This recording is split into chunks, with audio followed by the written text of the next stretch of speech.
The House will be in order. The prayer will be offered by Chaplain Kibben. Would you pray with me? Almighty God, you are our refuge and our strength, a very present help in times of trouble. As evidence of your divine protections, you have set among us brave men and women as your own shield around us to keep us from all harm. On this National Police Officers Memorial Day, we pray on behalf of these heroes. Thank you for their humble dedication that our brothers and sisters in blue have demonstrated on patrol, standing watch, guarding our streets and walking our neighborhoods, safeguarding our communities and our country against all those who would shatter the peace you desire for us. Remind us, O Lord, that the security they have committed themselves to uphold comes at their own personal cost. Aside from the countless missions which place each law enforcement officer at uncertain and inconceivable risk, these men and women are all too often called to put their service over self and the welfare of others before the preservation of their own life and limb. As communities across the country honor the line of duty deaths they have sustained this year and over time, make it our duty never to take lightly the weight of their faithful and sacrificial service. Speak comfort to the families of the fallen and all who have also paid the untold price for our peace and safety. Keep watch over the lives of all police officers. As you have promised, watch over their coming and going, now and forevermore. In the strength of your name we pray. Amen.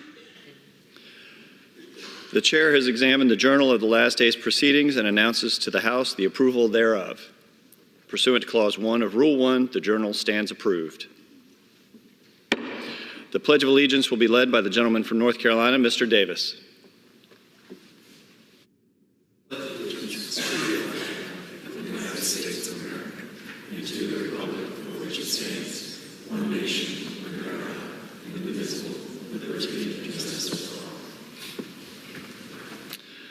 The chair will entertain up to 15 requests for 1-minute speeches on each side of the aisle. For what purpose does the gentleman from South Carolina seek recognition? Without objection, the gentleman is recognized for 1 minute. Thank you, Mr. Speaker. Shockingly, some cities in America now allow non-citizens to vote, including Ohio. But Republicans in that state, led by Secretary of State Frank LaRose, support only American citizens vote. Election integrity with voter ID in person is crucial for democracy. House Republicans continue to work hard to protect Americans and strengthen our borders, not give illegal aliens the right to vote. Every day we have corrupt Judge Merchan, through incompetence and unprofessionalism, paved the way to re-elect President Donald Trump. The Democrat New York Times reports record support for Donald Trump by blacks, Asians, and Hispanics due to Merchan judicial abuse, which they recognize. I so appreciate corrupt Judge Merchan re-electing Trump. I'll invite him to be my guest at the Trump inauguration. In conclusion, God bless our troops who successfully protected America for 20 years as the global war on terrorism continues moving from the Afghanistan safe haven to America, with Biden open borders for terrorists from dictator countries. It is sadly clear there will be more 9/11 attacks across America imminent, as warned by the FBI. I yield back. The gentleman yields back. For what purpose does the gentleman from Massachusetts seek recognition? Without objection, the gentleman is recognized for 1 minute.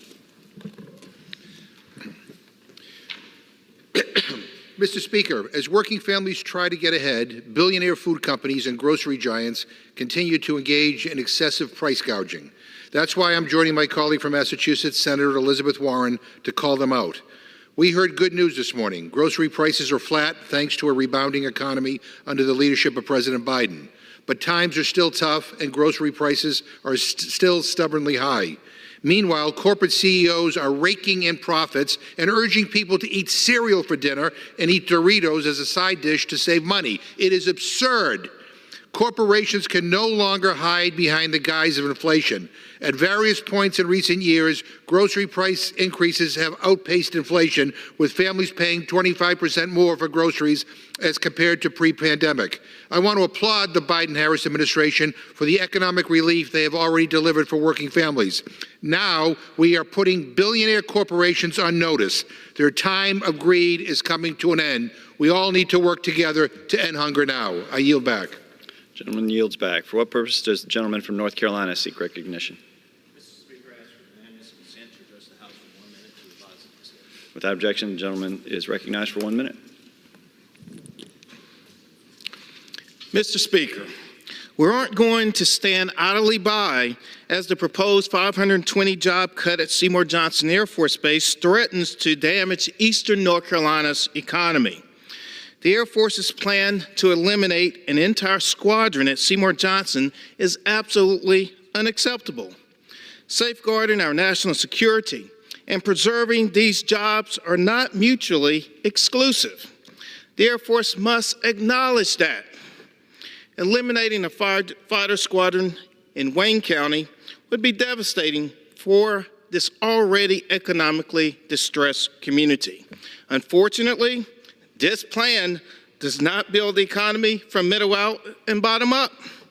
The Air Force must thoroughly examine the risks and consider the community impact, and I encourage the Air Force to engage directly with the local community. The Air Force must be more transparent and accountable to the people of Wayne County, eastern North Carolina, and the Congress. Thank you, Mr. Speaker. I yield back. Gentleman yields back. For what purpose does the gentleman from Virginia seek recognition? Request permission to address the House for 1 minute. Without objection, the gentleman is recognized for 1 minute. Thank you, Mr. Speaker. I rise to call on Turks and Caicos to treat Louisa County resident Tyler Wenrich fairly and appropriately for his accidental mistake in their country. Tyler is a paramedic and vice president of operations at Emergency Services Solutions in Powhatan County. On April 23, while traveling with friends in Turks and Caicos, law enforcement discovered 2 stray bullets in his baggage. Tyler apparently had the 2 bullets in his luggage when leaving the United States, but they were not discovered by our own TSA. He's facing up to 12 years in prison despite no demonstrated criminal intent. My staff and I remain in constant communication with Tyler and his family, providing support and advocating for his release with consequences that fit the unintentional offense. I call on the Biden administration to join me in demanding his release and issuing a State Department travel advisory warning travelers to Turks and Caicos of the excessive criminal penalties they may face there for the accidental minor offenses. Tyler's wife, Jerry Ann, and young son need him in Louisa, and my staff and I will continue to pursue every avenue to help facilitate his safe return. And I yield back. Gentleman yields back. The chair announces the Speaker's appointment pursuant to Section 201B of the International Religious Freedom Act of 1998, 22 U.S.C. 6431, and the order of the House of January 9th, 2023, of the following individuals on the part of the House to the Commission on International Religious Freedom for a term ending May 14th, 2026. Mrs. Vicki Hartzler of Harrisonville, Missouri, Mrs. Maureen Ferguson of Potomac, Maryland, and Mr. Asif Mahmood of Bradbury, California. For what purpose does the gentleman from New York seek recognition? Mr. Speaker, by direction of the Committee on Rules, I call up House Resolution 1227 and ask for its immediate consideration. The clerk will report the resolution. House Calendar Number 76, House Resolution 1227. Resolved that upon adoption of this resolution, it shall be in order to consider in the House the bill H.R. 8369 to provide for the expeditious delivery of defense articles and defense services for Israel and other matters. All points of order against consideration of the bill are waived. The bill shall be considered as read.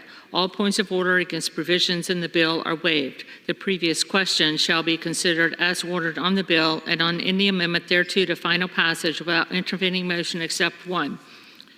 1 hour of debate equally divided and controlled by the chair and ranking minority member of the Committee on Foreign Affairs or their respective designees. And 2, 1 motion to recommit. Section 2.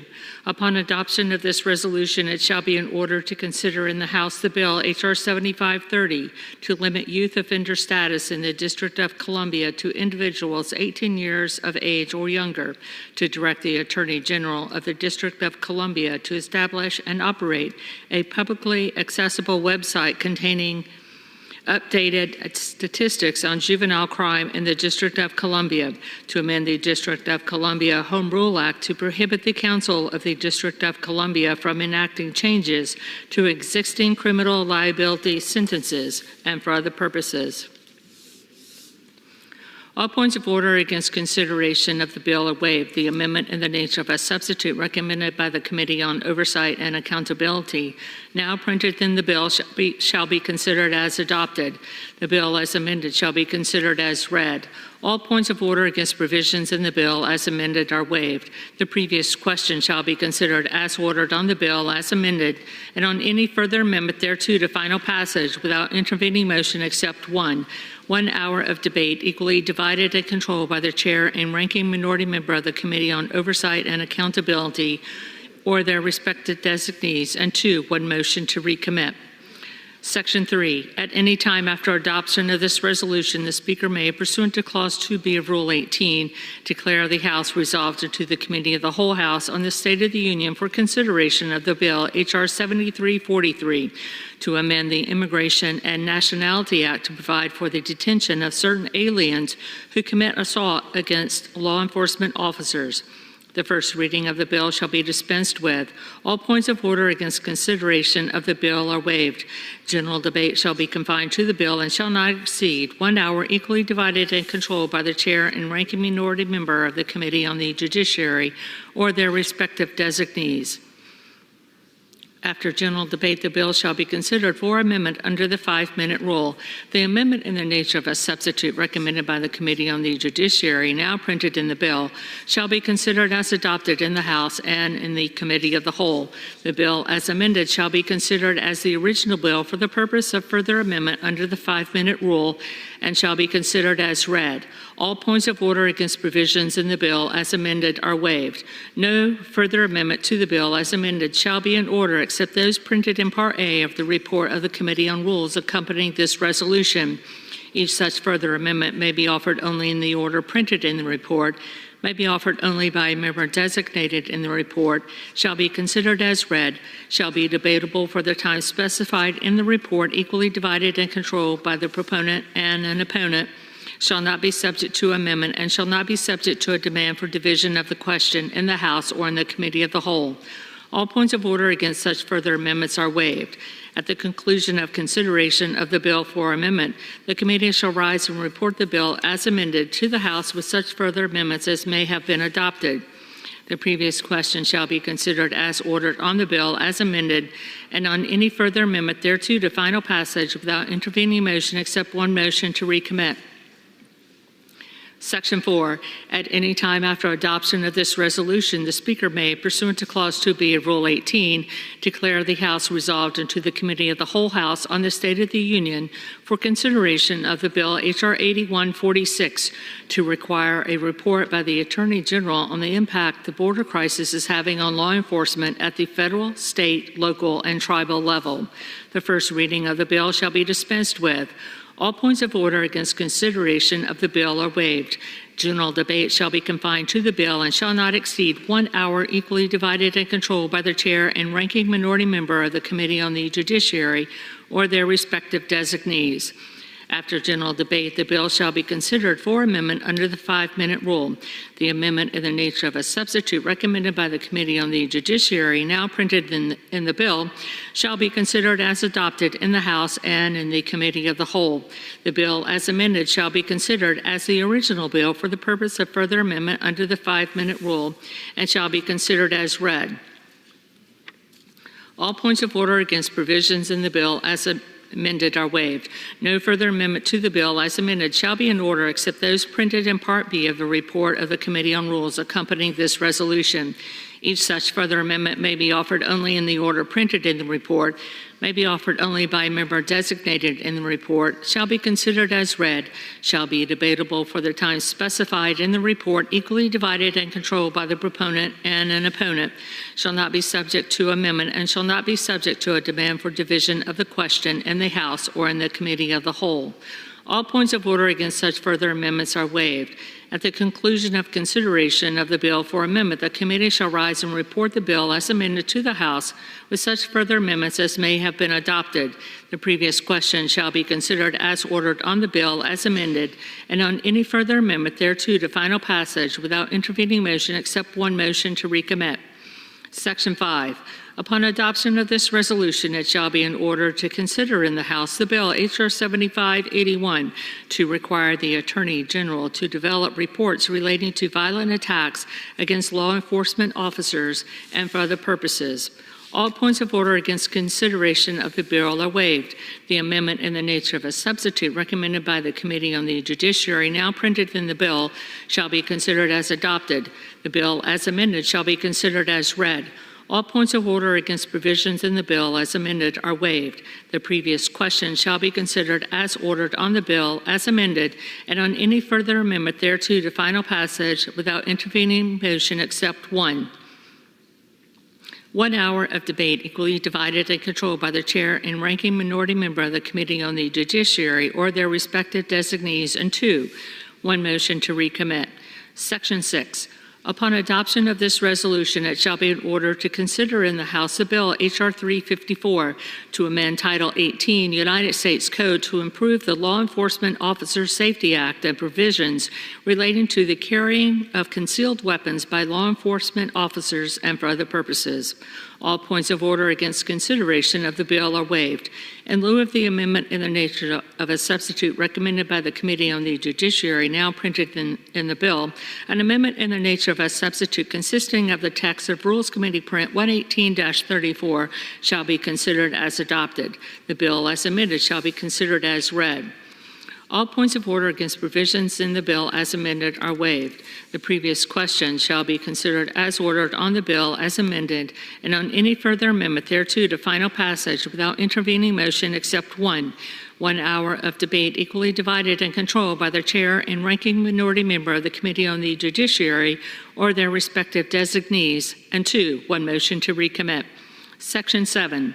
Upon adoption of this resolution, it shall be in order without intervention of any point of order to consider in the House a resolution, House Resolution 1213, a resolution regarding violence against law enforcement officers. The resolution shall be considered as read. The previous question shall be considered as ordered on the resolution and preamble to adoption without intervening motion or demand for division of the question, except 1 hour of debate equally divided and controlled by the chair and ranking minority member of the Committee on the Judiciary or their respective designees. Section 8. Upon adoption of this resolution, it shall be in order, without intervention of any point of order, to consider in the House the resolution, House Resolution 1210, condemning the Biden border crisis and the tremendous burdens law enforcement officers face as a result. The resolution shall be considered as read. The previous question shall be considered as ordered on the resolution and preamble to adoption without intervening motion or demand for division of the question except 1 hour of debate, equally divided and controlled by the chair and ranking minority member of the Committee on the Judiciary or their respective designees. The gentleman from New York is recognized for 1 hour. For the purposes of debate, I yield the customary 30 minutes to the distinguished gentleman from Massachusetts, Ranking Member McGovern, pending which I yield myself such time as I may consume. During consideration of this resolution, all time yielded is for the purpose of debate only. Mr. Speaker, I ask unanimous consent that all members have 5 legislative days to revise and extend their remarks. Without objection. House Resolution 1227 provides for consideration of 8 measures. H.R. 8369, H.R. 7530, H.R. 7343, H.R. 8146, H.R. 7581, H.R. 354, H.Res. 1213, and H.Res. 1210. The rule provides for H.R. 7343 and H.R. 8146 to be considered under structured rules with 1 hour of debate each, equally divided and controlled by the chair and the ranking minority member of the Committee on the Judiciary or their designees, and provides for one motion to recommit. The rule further provides for consideration of two measures, H.R. 354, H.R. 7581 under closed rules with 1 hour of debate each, equally divided by the chair and the ranking member of the Committee on the Judiciary or their designees, and provides for one motion to recommit. The rule further provides for consideration of H.Res. 1210 and H.Res. 1213 under closed rules, with 1 hour of debate each, equally divided and controlled by the chair and the ranking member of the Committee on the Judiciary or their designees. And the rule further provides for consideration of H.R. 7530 under a closed rule with 1 hour of debate equally divided and controlled by the chair and the ranking member on the Committee of Oversight and Accountability or their designees, and provides for one motion to recommit. And finally, the rule provides for consideration of H.R. 8369 under a closed rule with 1 hour of debate equally divided and controlled by the chair and the ranking member of the Committee on Foreign Affairs or their designee, and provides for one motion to recommit. The gentleman. Mr. Speaker, I rise in support of this rule and in support of the underlying legislation. The rule before us provides for consideration of three measures to support our nation's law enforcement in the face of the Biden administration's disastrous immigration policies. H.R. 7343, the Detain and Deport Illegal Aliens Who Assault Cops Act, would bring real consequences on the heads of those in our country illegally. This legislation would require the immediate detention and deportation of any illegal alien who chooses to assault the men and women who keep our community safe. Additionally, H.R. 8146 would require that the Attorney General provide a full accounting of how this historic and dangerous border crisis has truly impacted the health and the safety of our nation's law enforcement.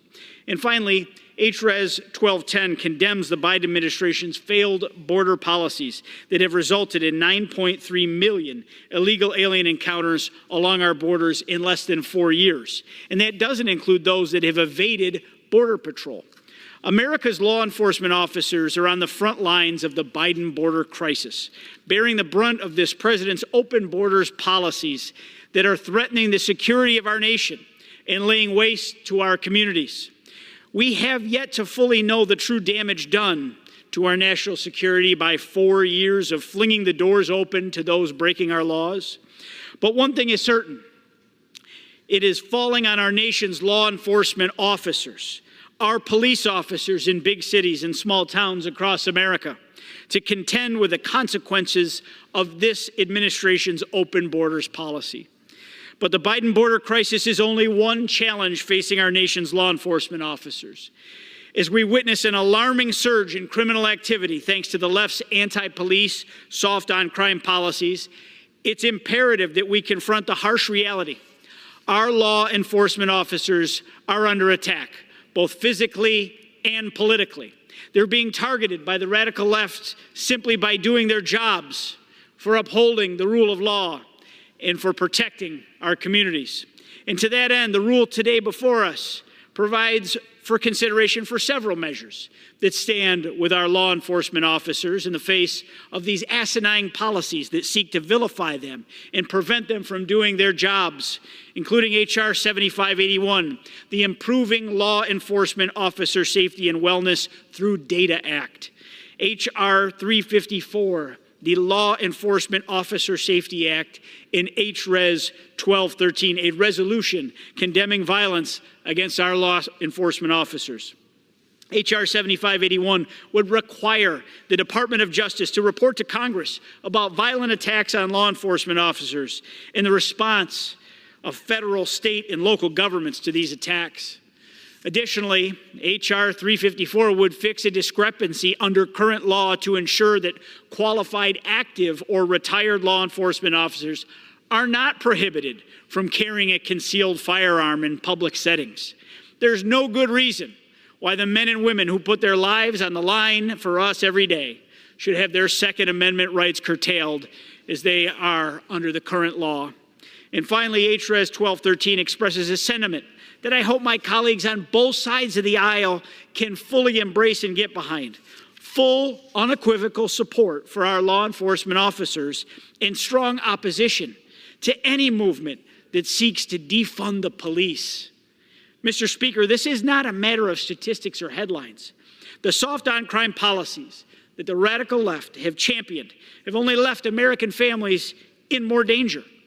Years of Democratic elected officials, including some right here in Congress, calling to defund the police have vilified the law enforcement officers and prevent them from doing their jobs, leaving people that they serve less safe.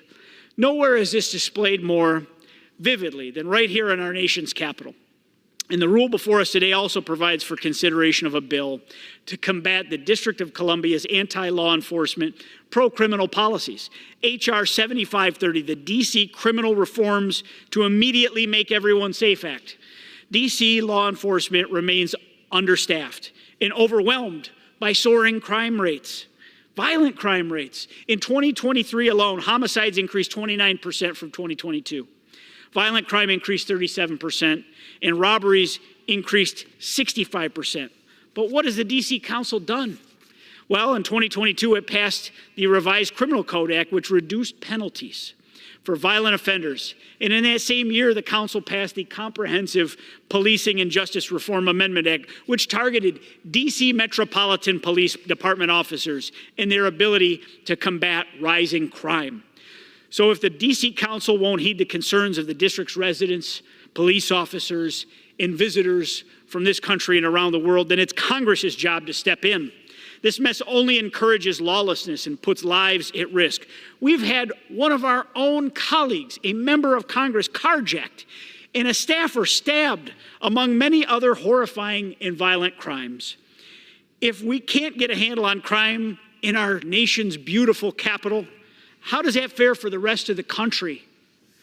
H.R. 7530 changes the maximum age limit for youthful offender status from 24 years old to 18 years old. It requires the district's attorney general to establish and update a public website containing juvenile crime statistics in the district and provides the D.C. Council from enacting any changes to criminal sentences. Youth criminal activity has skyrocketed along with every other manner of violent crime in our nation's capital.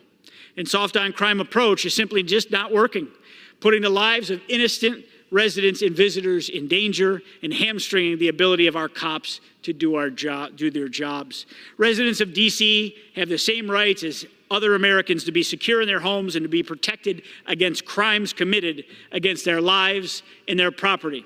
It's heartbreaking to see the crimes committed by children and young people in D.C., and we need real solutions to address them. Children in our nation's capital deserve better than anti-police policies that lead them to a life of crime. It is our duty as members of Congress, as laid out in the D.C. Home Rule Act, to step in when the district's own policies so clearly threaten the safety of the residents of our nation's capital as they do today. And finally, the rule before us provides for consideration of H.R. 8369, the Israel Security Assistance Support Act. Mr. Speaker, it is frankly shocking and disgusting to hear that President Biden is purposely withholding our nation's arms shipments to Israel as they're fighting to defend their right to exist. At a time when Israel is under assault, facing attacks from Hamas and Iran, the decision to withhold these critical munitions is not just a failure. It's a betrayal of our greatest ally in the Middle East, and it goes directly against the will of this Congress and the will of the people. We cannot let political games endanger lives. H.R. 8369 would ensure that America stands with Israel in its darkest hour, despite this administration's disgraceful actions to block such vital support. The legislation will ensure that any defense articles and defense services for Israel are delivered expeditiously, without obstruction from this administration that is willing to play games, unfortunately, with such necessary shipments. And we will prevent them subverting the will of Congress. Mr. Speaker, America must stand with Israel and send a message to the world that we will not falter. I urge my colleagues to support this rule, and I reserve the balance of my time. Gentleman reserves. The gentleman from Massachusetts is recognized. Well, thank you, Mr. Speaker, and I want to thank the gentleman from New York for yielding me the customary 30 minutes, and I yield myself such time as I may consume. Gentleman's recognized. Mr. Speaker, Republicans have us here today considering 8 measures that aren't worth the paper they're printed on. 6 of the 8 measures that are being brought before this House are being brought forth under completely closed rules, which means nobody, not Democrats, not Republicans, can offer any amendments to change or improve those bills. So much for Republican promises of a more deliberative process or more openness or more fairness. That just went out the window. I don't think I have ever seen a group of people do so much and yet accomplish so little. 7 of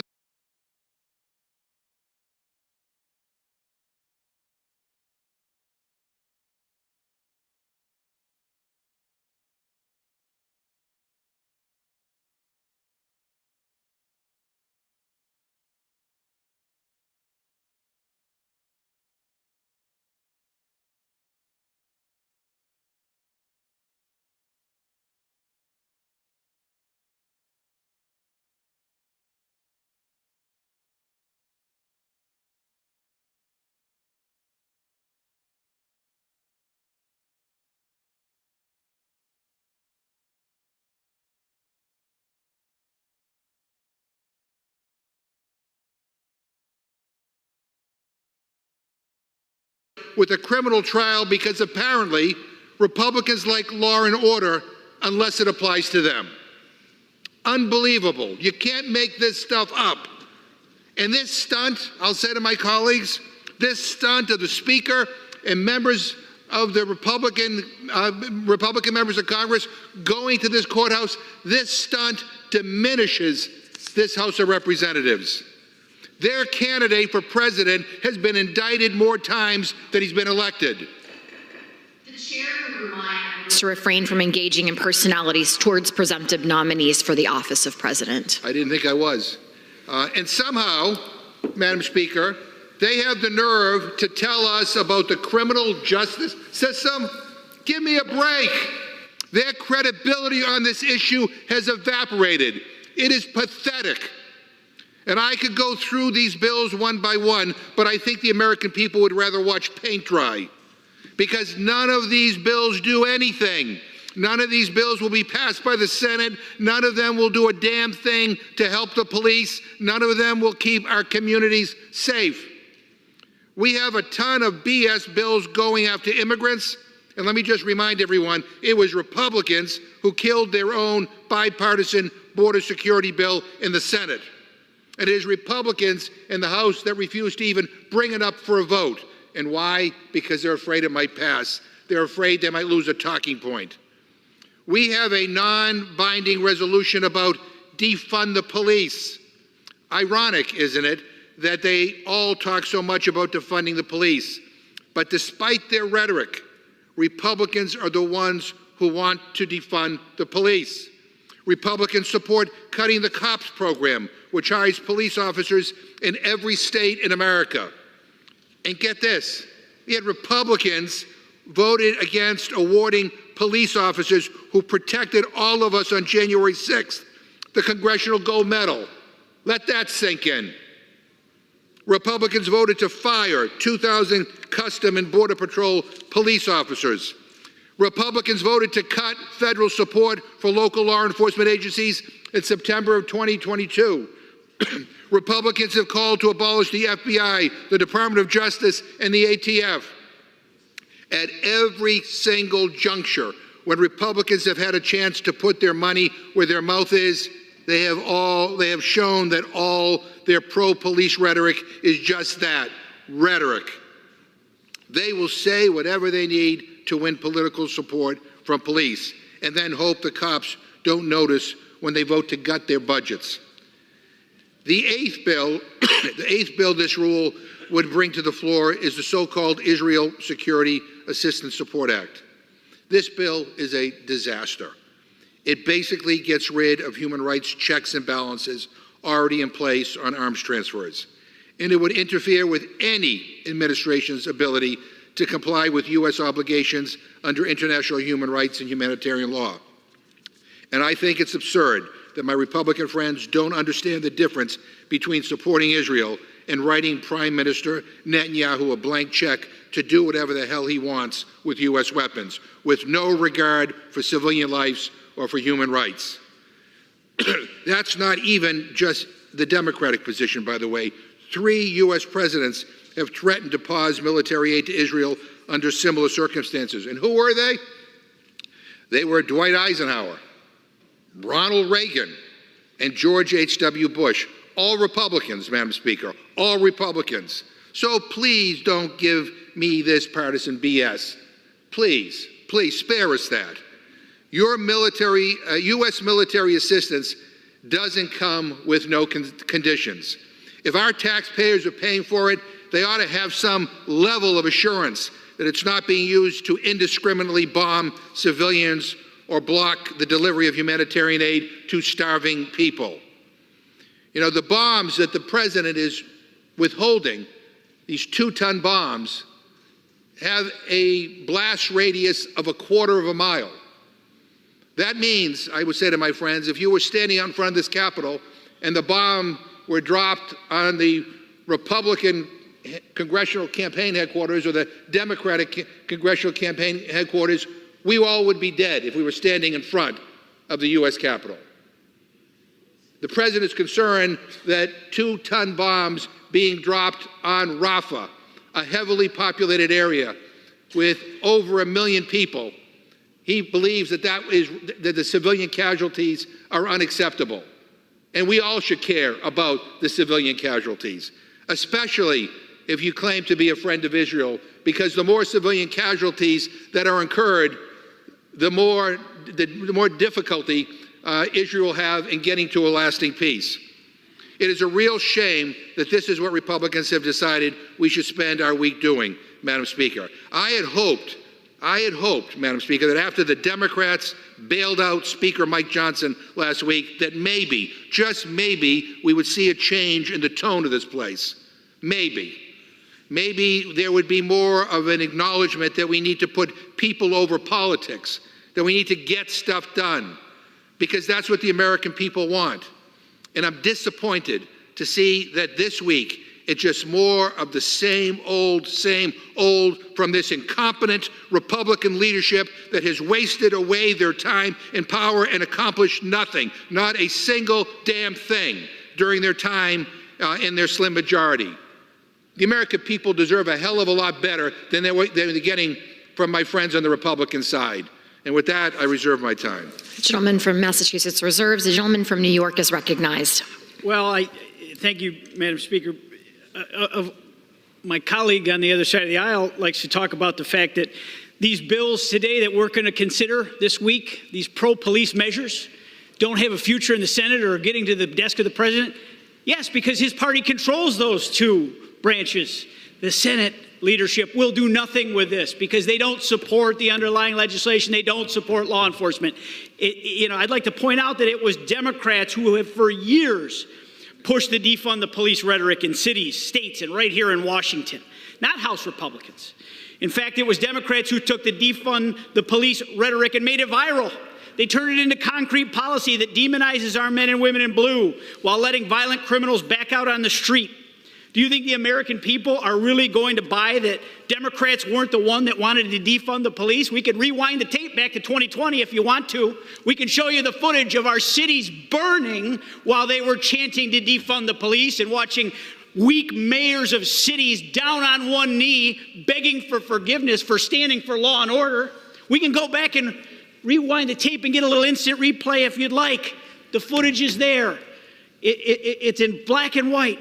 It's a matter of historical fact that your party supported the defund the police movement. What I just heard from the other side of the aisle couldn't be any more laughable.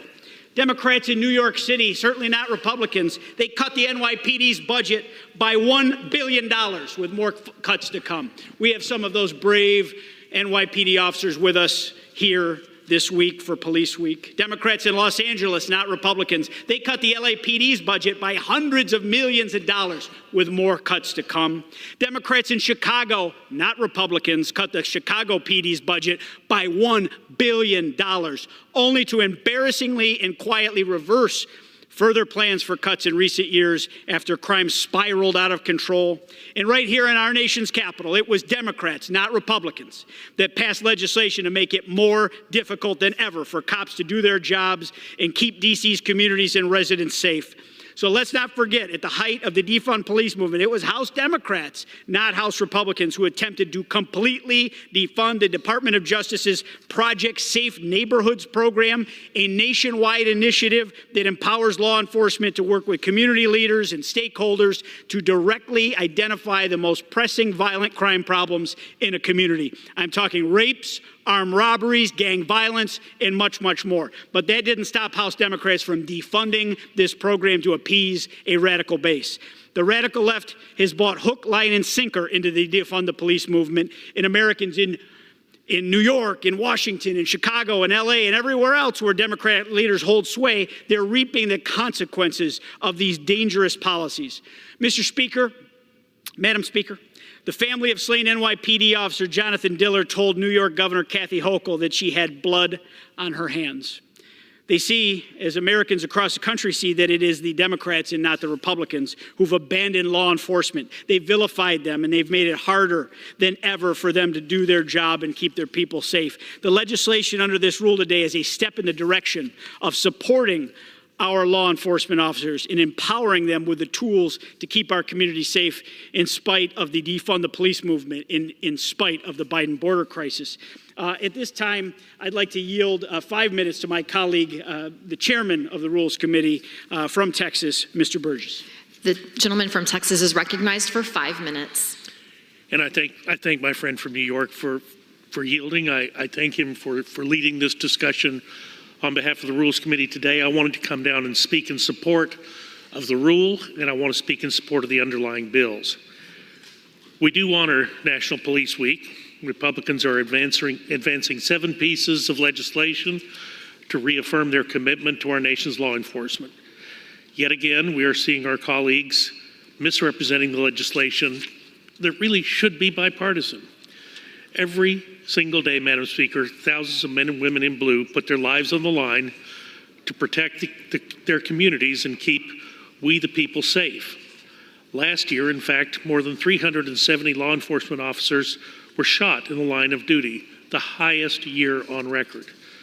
Law enforcement officers and their departments are under increased scrutiny from the public, all the while trying to navigate a crisis at our southern border, a historic upsurge in crime, and an unfortunate rise in drug-related deaths throughout the country. It is no surprise then, Madam Speaker, that the police departments across the country have had trouble recruiting and retaining officers and keeping new officer candidates. This week, started by President Kennedy in 1962, this week is set aside to commemorate and honor all of the officers who have lost their lives in the line of duty. I'm grateful to North Texas law enforcement officers who paid the ultimate sacrifice this year, and for those who are currently serving. In honor of this week, I encourage everyone to reach out and thank their local law enforcement officers and their families for their service and for their sacrifice. Madam Speaker, I also wanted to express my support for the Israel Security Assistance Support Act. Amid the Biden administration's pause on munitions shipments to Israel, it is imperative for the United States, for this House, for Republicans and Democrats, to stand behind Israel. Last week, President Biden and his administration paused vital defense articles from shipment to Israel. This action will have the effect of not only prolonging the conflict, but it is an unfortunate disregard of the legislative process of our powers granted under Article 1 of the Constitution. The idea that the president can ignore bipartisan, bicameral legislation that he signed into law, well, this is a new predicament entirely. H.R. 8369 provides for the assured timely delivery of defense services and articles to Israel and condemns the Biden administration for their efforts to condition aid to an ally. After the withdrawal in Afghanistan, Madam Speaker, maintaining our commitment to a formal ally is extremely necessary and important. Israel is defending itself again against a regional threat. It's defending itself against a known terrorist organization, one that hides behind its own people. Israel must have the resources it needs to combat Hamas and any other entity that seeks to destroy civil rights and civil liberties. It is for this reason that the United States will continue to stand by our allies in their time of need. Madam Speaker, I urge members to support the underlying bill, and I urge support for the rule, and I yield back to the gentleman from New York. Reserve. Gentleman reserves. The gentleman from Massachusetts is recognized. Thank you, Madam Speaker. It's rich to be lectured by the chairman of the Rules Committee about the need to support our police officers and to help do more to recruit and train them. I would just say to my friend, the distinguished member from Texas, and all my Republican friends, stop cutting cops grants. Continue to adequately fund the cops program so that we can actually have our local law enforcement recruit and hire more police officers. Now, my Republican friends don't like to admit that they want to cut the cops grants. And I would just say to everybody who is watching, look it up for yourself. The Republican Study Committee, which is the largest caucus in the Republican conference, actually put out a report called Fiscal Sanity to Save America. That's what they did, right? And if you go to page 148, and I would urge people, look it up for yourself, 148, it says reduce funding for community-orienting policing services, or basically what we call the cops grants. They want to cut money for our local police. It is in their budget document. They want to cut the money. And then they come here and make believe like somehow that they support our local police officers. Come on, enough. And the gentleman from New York, sometimes I wonder whether he really believes the stuff that he says. He keeps talking about crime in Democrat-run cities. By the way, it's Democratic-run cities. But the last time I checked, we don't have Democrat cities or Republican cities in this country. We have American cities. But I took the liberty of looking up some of the headlines from New York's 23rd Congressional District that Mr. Langworthy represents. And in particular, Jamestown, New York, the largest city in the area and the location of his district office. Jamestown has a Republican mayor, a Republican city council, a Republican supermajority on the county legislature, a Republican state representative, a Republican state senator, a Republican congressman. So let's look at some of the recent headlines from the Republican stronghold of Jamestown, New York. April 22, 2024. Jamestown man accused of killing 16-month-old child charged with manslaughter. March 2024. 1 dead, 2 injured in Jamestown homicide. January 2024. Investigation underway in Jamestown homicide case. May 2023.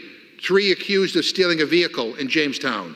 June 2021, 2 teenage girls charged with arson in connection with Jamestown furniture manufacturer fire. February 2024, 6 arrested after robbery. Assault leads to standoff in Jamestown, New York. I could go on and on and on. And Madam Speaker, none of this is to disparage the wonderful people who Mr. Langworthy represents. But if he wants to come down here and read off RNC talking points about crime, I think he should at least try to be intellectually honest. Now, I know the other side wants to play the blame game. I know Republicans are all about stunts and not solutions. But maybe, just maybe, they ought to look in the mirror first instead of playing to the cheap seats. And I ask unanimous consent to insert into the record a Salon article entitled, quote, Republicans like to talk tough on crime, but they're the ones with a real crime problem. Without objection. I reserve. Gentleman reserved. Gentleman from New York is recognized. Well, Madam Speaker, it's great to see that my colleague, the ranking member, has looked into Jamestown, New York, and read some of our headlines. Yes, we have Republican leadership right now, a brand new elected Republican mayor. There was a Democratic mayor up until this last election. But I don't blame that outgoing Democratic mayor. I do blame the state of New York's leadership for destroying the criminal justice system in the state of New York, eliminating cash bail, creating discovery reform, creating a revolving door criminal justice system in the state of New York is the reason that the police officers, many of which are at our Capitol this very week to celebrate Police Week, can't do their jobs. They have been put in handcuffs while the criminals walk free with an appearance ticket for many of the same crimes that you just rattled off from the Jamestown Post-Journal. That's fact. That is fact in the state of New York because Democrat-run policies, a Democratic governor, a supermajority in the state Senate, and a supermajority in the state Assembly have destroyed my state's criminal justice system. And they have blood on their hands and have destroyed towns and villages and cities across the once great Empire State. So yes, you have found a few headlines. And we hope to get some restoration of common sense back to the Empire State once again. But it has to start right here in our nation's capital, and it starts with a legislation under this rule. And Mr. Speaker, at this point, I would like to yield 5 minutes to my friend from California, Mr. Kiley. Gentleman from California is recognized for 5 minutes. Madam Speaker, a couple days ago, the former Democrat majority leader of this body called out the radicals in his own party who are reflecting the talking points and rhetoric of Hamas, which, of course, wishes for the destruction of the state of Israel.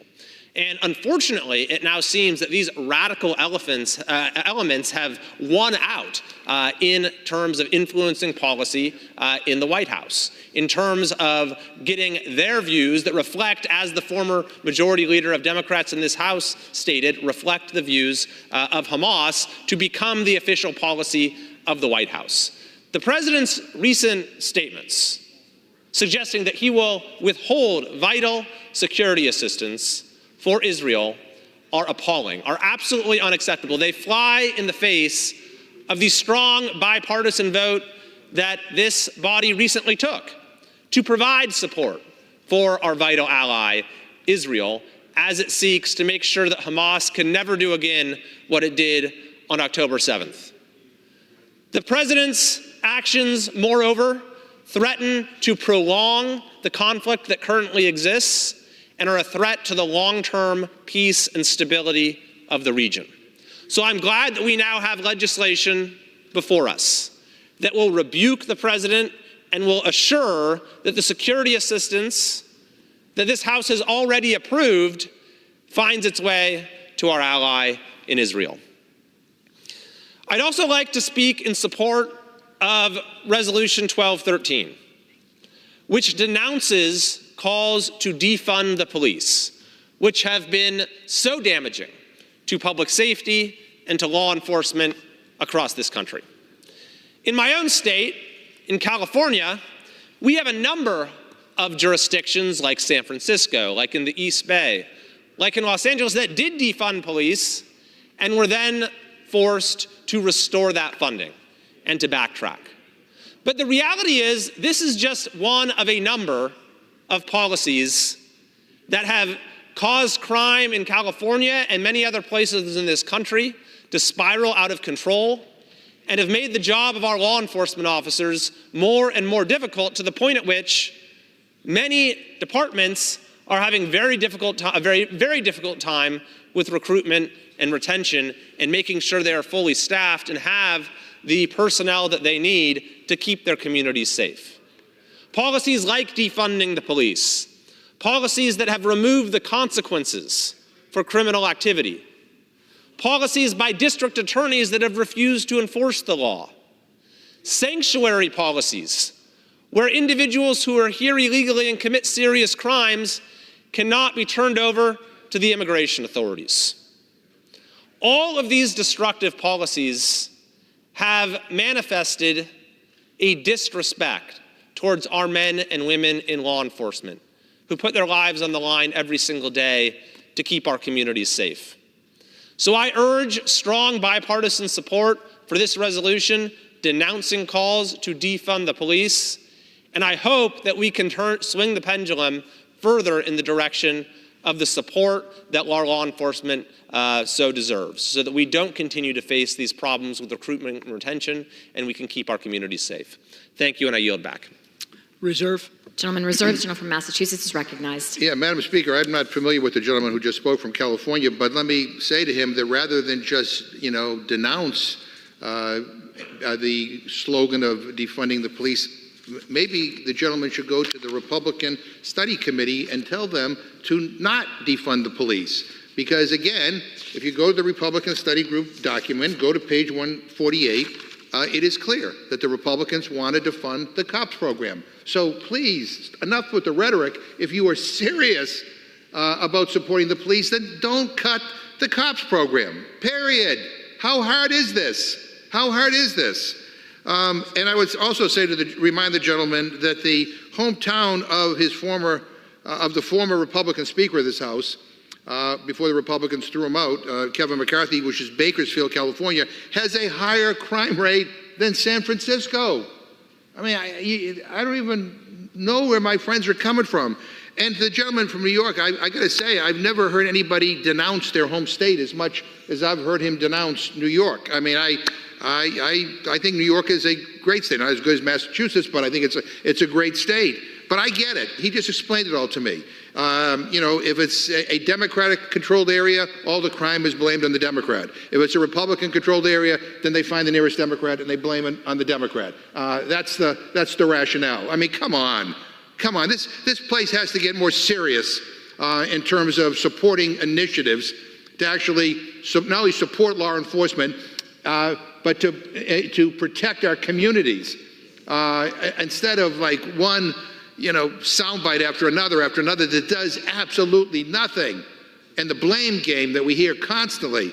Please. Madam Speaker, my Republican colleagues this week claim they want to focus on public safety, but have chosen to put misguided measures and messaging bills on the floor. Well, here's their chance to actually do something of substance that will actually make police officers safer, make our streets safer, and make our children safer. If we defeat the previous question, I will offer an amendment to the rule to bring up H.R. 715, a bipartisan bill to require a background check for every firearm sale. There were over 42,000 firearm deaths last year, with the annual total of mass shootings increasing from 414 in 2019 to over 650 in 2023. 86% of homicides in this country involve a firearm. And of the states that saw their gun homicide rate decrease between 2022 and 2023, states with the strongest gun laws decreased their homicides by a rate nearly triple their lax gun law counterparts. And this is common sense. It is not a partisan issue. In fact, H.R. 715, the Bipartisan Background Checks Act, was introduced, hold on to your seats here, by a Republican. Now, I know that, like me, many of my colleagues have children, and all of them have elementary schools and middle schools in their districts, and I know they see the toll it is taking on our nation's children, our most vulnerable. Nearly 60% of teachers are worried about a shooting happening in their school, and 1 in 4 had a gun-related lockdown during the last school year. According to the Pew Research Center, 1 in 5 parents were extremely concerned about their child getting shot. And Republican leadership want to do just nothing. Want to do nothing. This is barbaric. It is past time, Madam Speaker, and we are ready to work in a bipartisan way to end the epidemic of gun violence in this country. And, Madam Speaker, I ask unanimous consent to insert the text of my amendment into the record, along with extraneous material, immediately prior to the vote on the previous question. And, Madam Speaker, to discuss our proposal, I yield 3 minutes to the gentleman from Maryland, Mr. Ivey. Gentleman from Maryland is recognized for 3 minutes. Thank you. I thank my colleague for yielding. I must say, Police Week was something that, when I was a prosecutor at the federal level and at the state level, was something I looked forward to. I worked closely with police officers, local, state, and federal. They worked together as brothers and sisters in coordination and cooperation with prosecutors.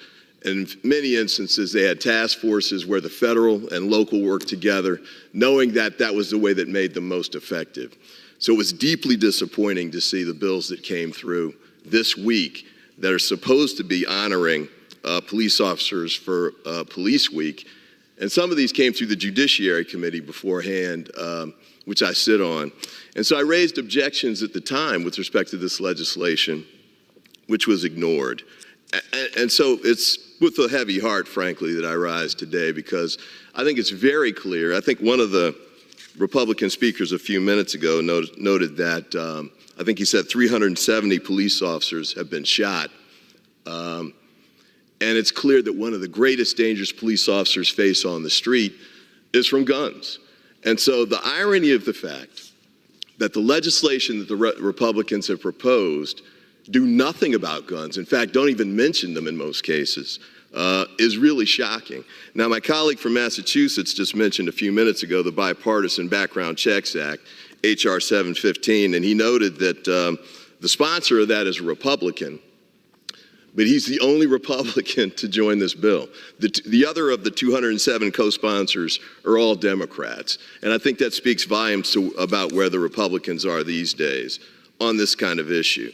The H.R. 2870, the Raise the Age Act, which is aimed at bolstering public safety by raising the age for individuals to buy assault weapons from 18 to 21. Common sense legislation that's already 21 for handguns. Why wouldn't we do it for assault weapons? Well, guess what?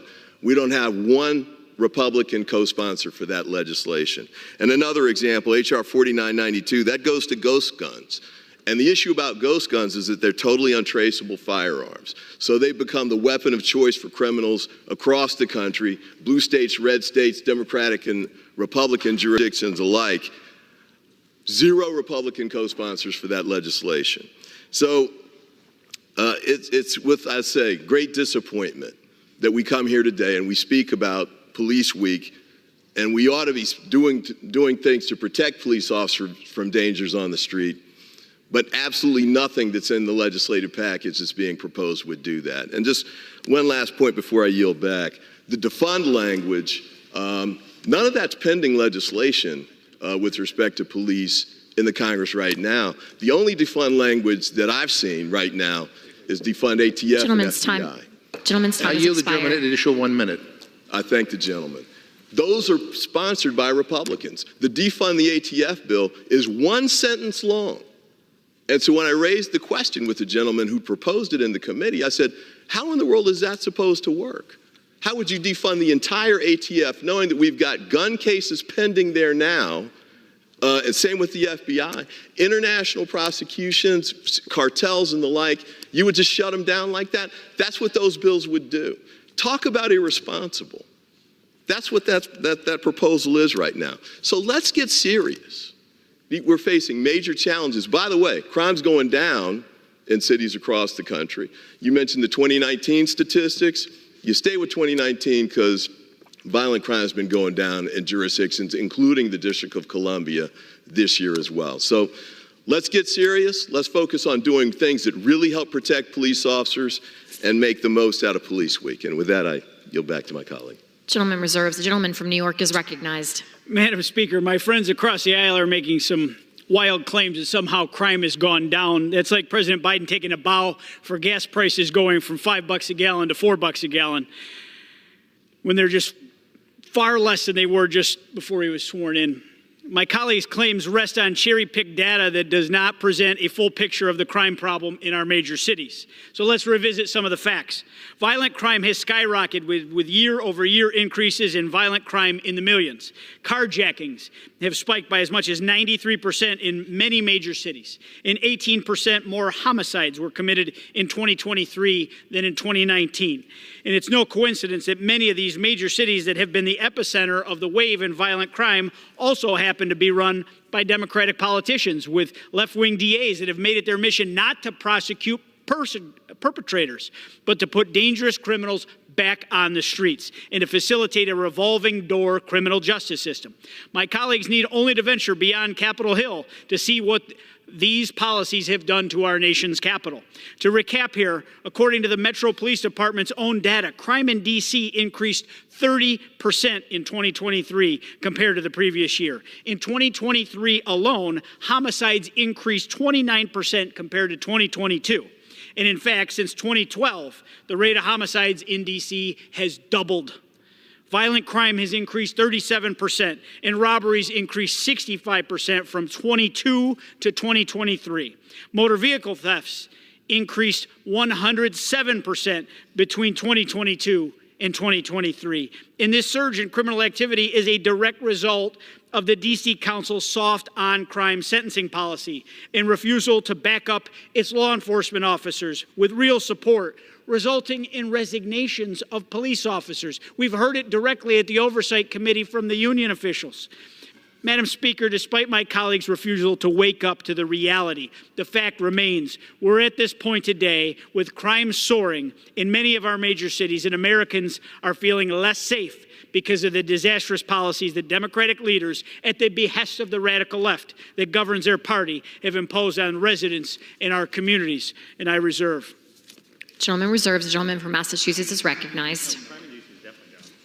Madam Speaker, the gentleman keeps on talking about crime in D.C., crime on the rise. I can tell you one thing, crime is definitely down in the White House right now.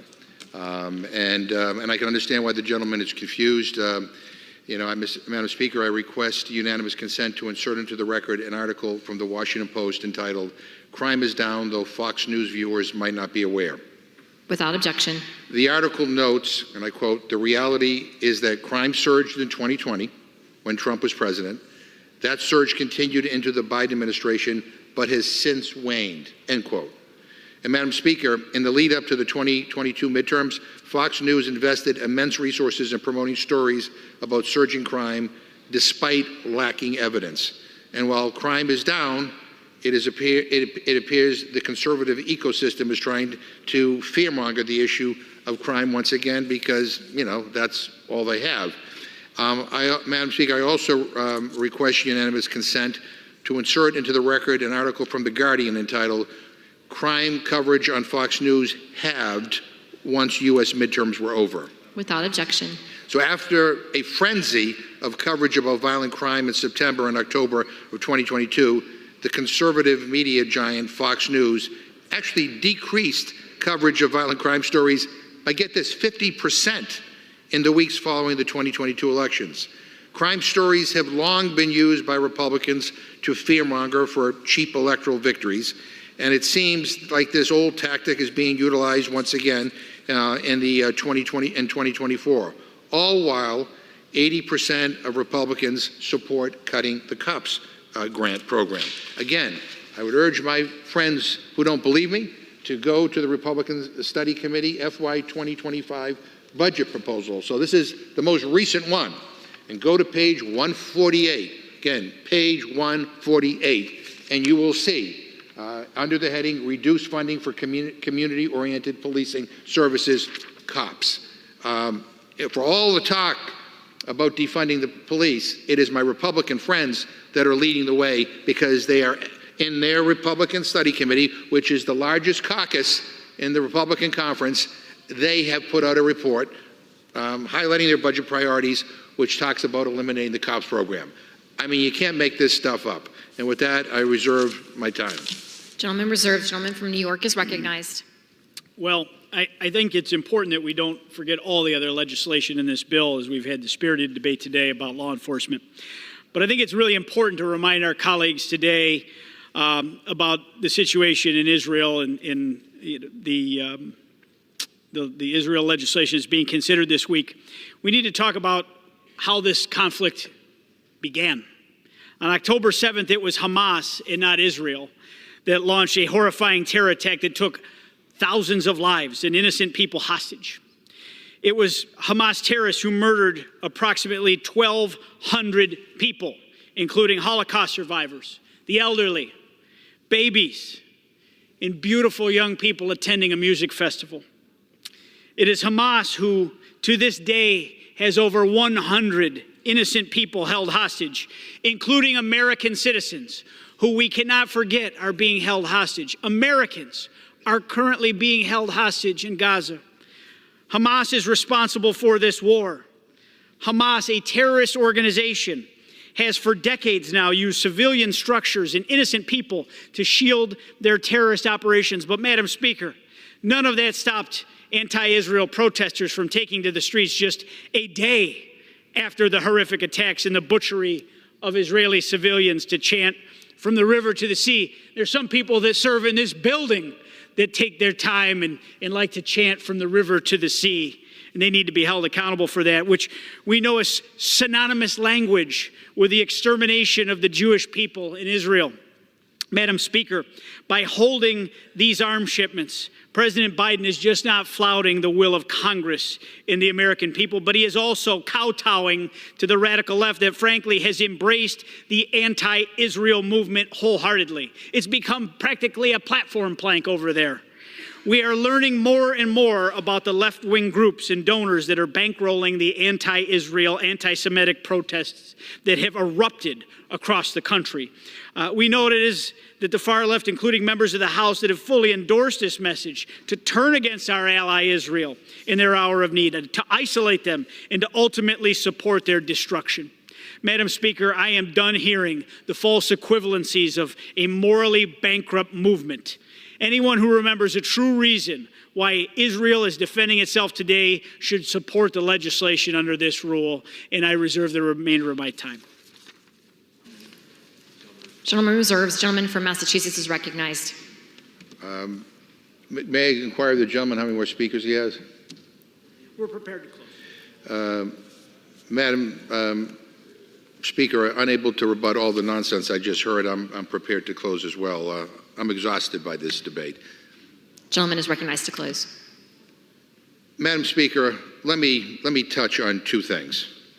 First, we haven't heard a single word from our colleagues across the aisle acknowledging the very real challenges civilians in Gaza are experiencing every day under this war. Not a single word. If we send massive 2,000-pound bombs to Netanyahu without any assurances on how they will be used, it could mean unprecedented, catastrophic civilian casualties. I mean, these are people that we are talking about, innocent people, boys and girls, brothers and sisters, moms and dads, grandparents, babies. Where is our humanity? Where is our humanity? These are people who are already struggling with shortages of food, water, shelter, medical supplies, the basic things that humans need to survive. They fled to Rafah because that's where Netanyahu told them to go to escape the bombing of Hamas. And now Netanyahu is saying he is going to bomb them anyways, and there's no plan to safely evacuate them to any other place.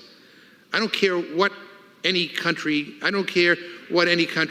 does, but killing civilians, I don't care whether there's another country that does it, but killing civilians is wrong, always wrong, always wrong. And you can be a friend of Israel, a strong ally of Israel, and also be a critic when it comes to the Netanyahu government. You can be a strong friend of Israel and say that more massive civilian casualties will undercut Israel's security. This is not the way to go. This is not the way to go. And you can feel, as I do, that what happened on October 7th, the horrific attack by Hamas on Israeli civilians, is unconscionable. Adjectives are not enough adjectives to describe how horrific that is. The taking of hostages is a war crime. We want them released.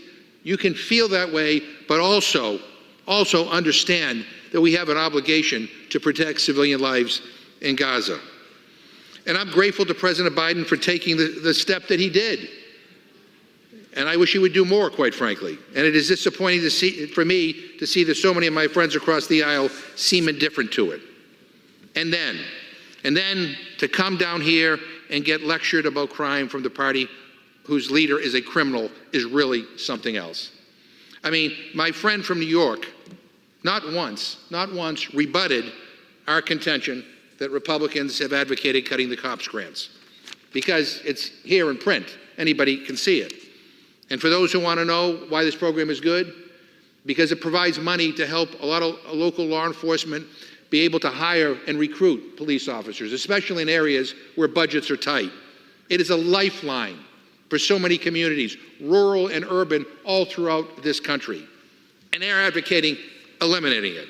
I mean, give me a break. None of the measures the House of Representatives are putting forth this week do a single thing to protect Americans, secure our communities, or improve law enforcement.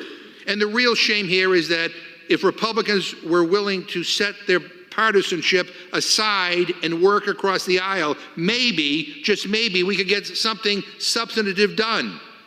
Because the reality is that Democrats want to keep people safe, and we know how to do it. We need to invest in programs that get at the root causes of crime, and we need to address gun violence in our schools and make sure police aren't put in situations where they aren't trained to handle. And we know the key to improving safety in our neighborhoods is not to use our law enforcement officers like political pawns. And at the end of the day, the Republicans' commitment to chaos and extremism and politicking over legislating is hurting our ability to improve people's lives. I think it's going to backfire on you. I have to be honest with you. Even one of our Republican colleagues took to the floor and said as much last year, and I quote, "Nothing but empty promises." He went on to say, "We haven't done anything," meaning Republicans. One thing is one thing. One, that I can go campaign on and say we did. One, anybody sitting in this complex, if you want to come down to the floor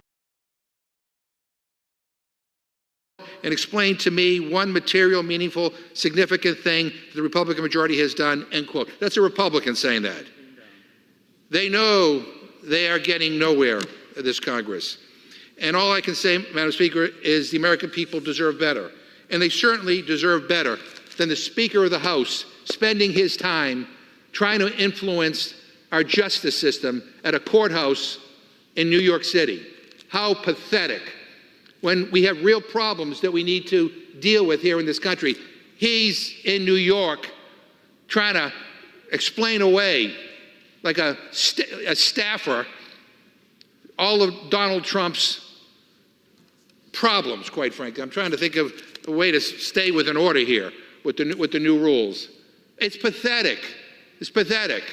That's where the Speaker of the House is spending his time, trying to rationalize all of the former president's crimes. Give me a break. Madam Speaker, the American people, as I said, deserve better. I urge a strong no vote on this rule.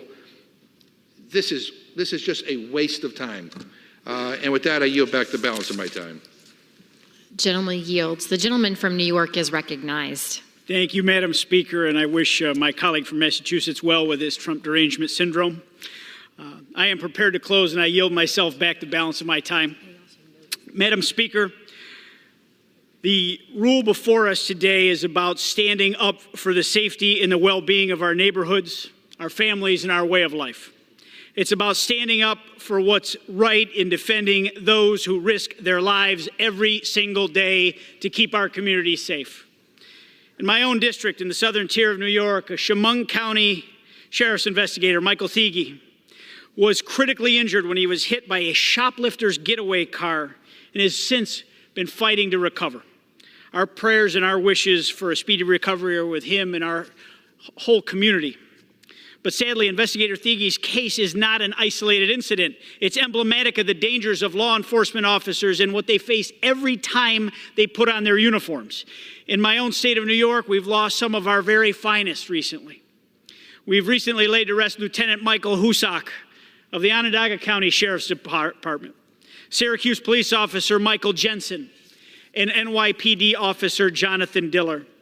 We don't want other families to have to go through what their families are facing right now and are able to expect that their loved ones come home at the end of the shift, safe and sound.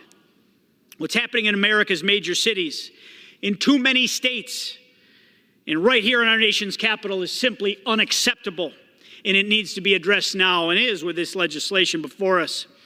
And this rule, Madam Speaker, is also about standing up for our closest friends and allies. Since October 7th, Israel's been in a struggle for self-defense against a terrorist organization that seeks nothing but violence and destruction and extermination of the Jewish people. Israel needs the tools to defend itself and defeat Hamas. We need to send a message to the world that America will not falter in our commitment to our allies. We need to send these munitions to Israel now. Our future and their future depends on it. And with that, Madam Speaker, I yield back the balance of my time, and I move the previous question on the resolution. The question is on ordering the previous question on the resolution. Those in favor say aye. Those opposed, no. In the opinion of the chair, the ayes have it. Speaker? Gentleman from Massachusetts seeks recognition for I what ask for the purpose? yeas and nays. The yeas and nays are requested. Those favoring a vote by the yeas and nays will rise. A sufficient number having risen, the yeas and nays are ordered. Pursuant to Clause 8 of Rule 20, further proceedings on this question are postponed. Pursuant to Clause 12A of Rule 1, the chair declares the House in recess for a period of less than 15 minutes.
The House will be in order. Proceedings will resume on questions previously postponed. Votes will be taken in the following order.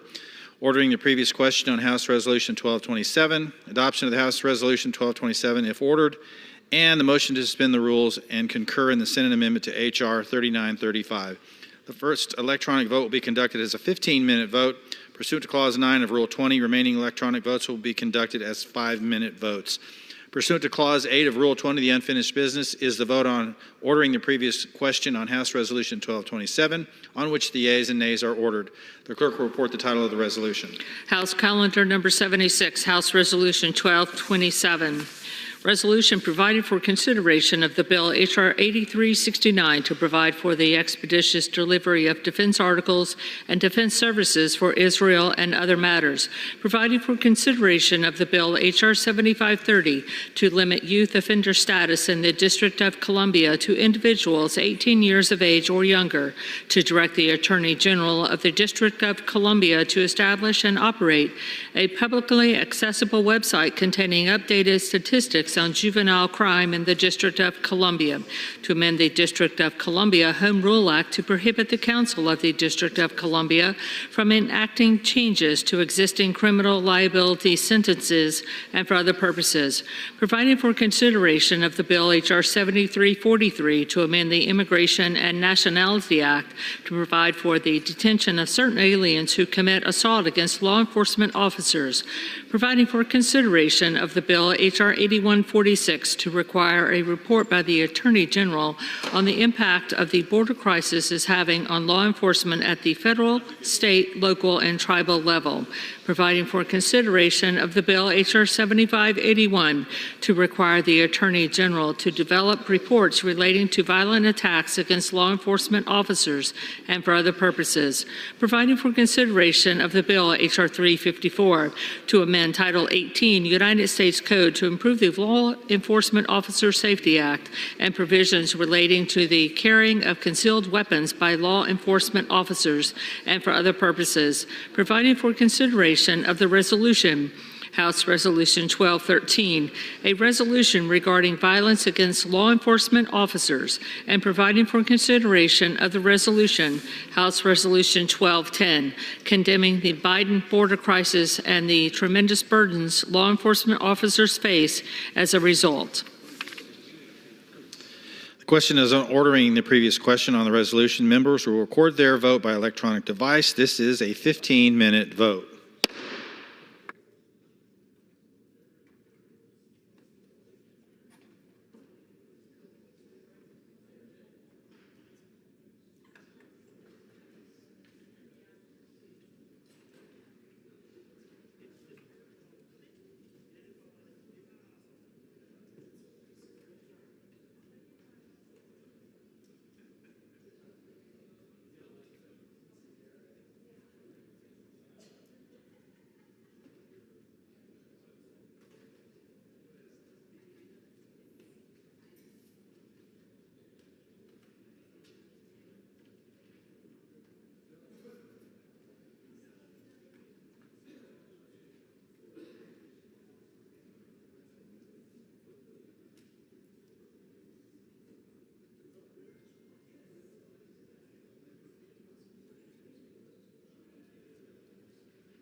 On this vote, the yeas are 212, the nays are 201. The previous question is ordered. The question is on adoption of the resolution. Those in favor say aye. Those opposed, no. In the opinion of the chairs, the ayes have it. For what purposes, gentlemen from Massachusetts seek recognition? I request a recorded vote. A recorded vote is requested. Those favoring a recorded vote will rise. A sufficient number having risen, a recorded vote is ordered. Members will record their votes by electronic device. This is a 5-minute vote.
On this vote, the yeas are 212, the nays are 200, and 1 voting present. The resolution is adopted.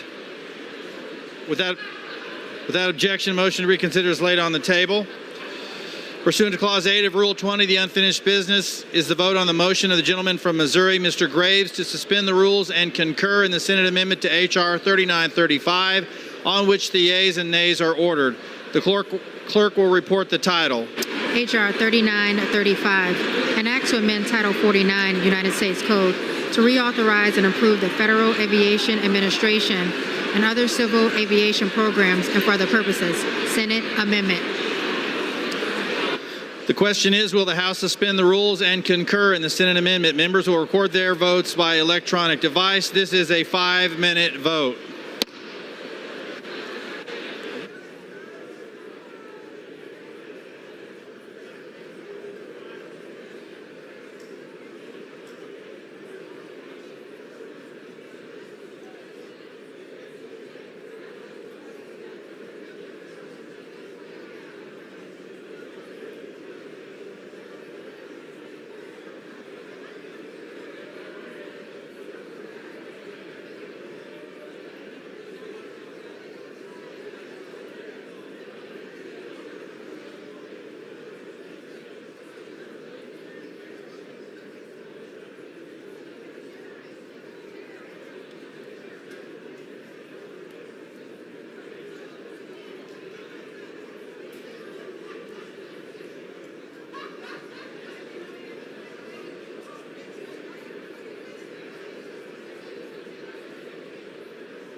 On this vote, the yeas are 387, the nays are 26.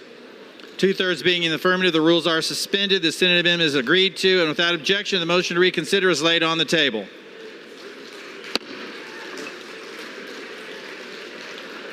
The chair remind all persons in the gallery that they are here as guests of the House and that any manifestation of approval or disapproval of proceedings is in violation of the rules of the House.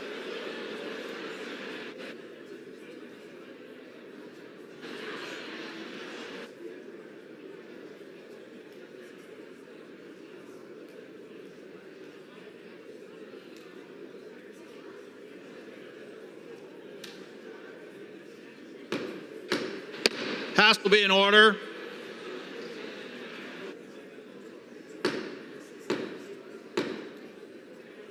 In order. Members, take your conversations off the floor, please.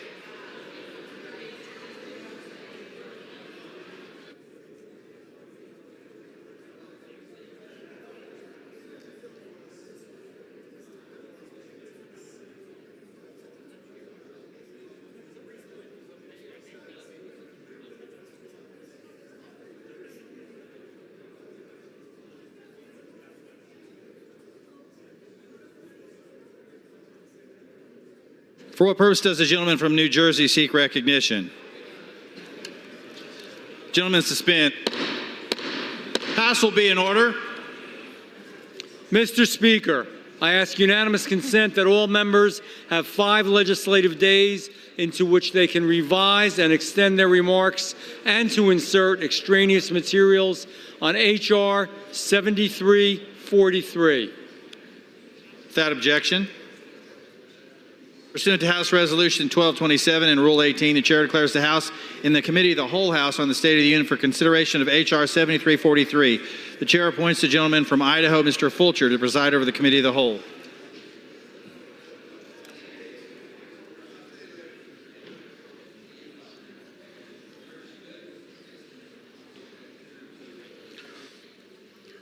The House is in the Committee of the Whole on the State of the Union for the consideration of H.R. 7343, which the clerk will report by title. A bill to amend the Immigration and Nationality Act to provide for the detention of certain aliens who commit assault against law enforcement officers. Pursuant to the rule, the bill is considered read for the first time. General debate shall be confined to the bill and shall not exceed 1 hour, equally divided and controlled by the chair and ranking minority member of the Committee on the Judiciary or their respective designees. The gentleman from New Jersey, Mr. Van Drew, and the gentleman from Washington, Ms. Jayapal. Each will control 30 minutes. The chair recognizes the gentleman from New Jersey. Mr. Chair, I yield to myself such time as I may consume. Gentleman's recognized. Thank you, Mr. Chair. My bill, the Detain and Deport Illegal Aliens Who Assault Cops Act, sends a simple but clear message. If an illegal alien assaults our law enforcement officers, they will be detained and they will be deported. This is because these actions must have consequences. Now that seems like a pretty common sense life lesson that most of us learn at a very early age. But it is a lesson, unfortunately, that President Biden and Secretary Mayorkas apparently never have learned. In less than 3.5 years, President Biden has released nearly 4.9 million illegal aliens into the United States. That doesn't include the gotaways. That doesn't include a whole lot. And in most cases, we don't even know who these people are. We don't even know where they're going. We don't even know their intentions once they are here, Mr. Chair. The Biden administration's policies are reckless. Those policies are dangerous. And these policies have very real life consequences, particularly for American law enforcement.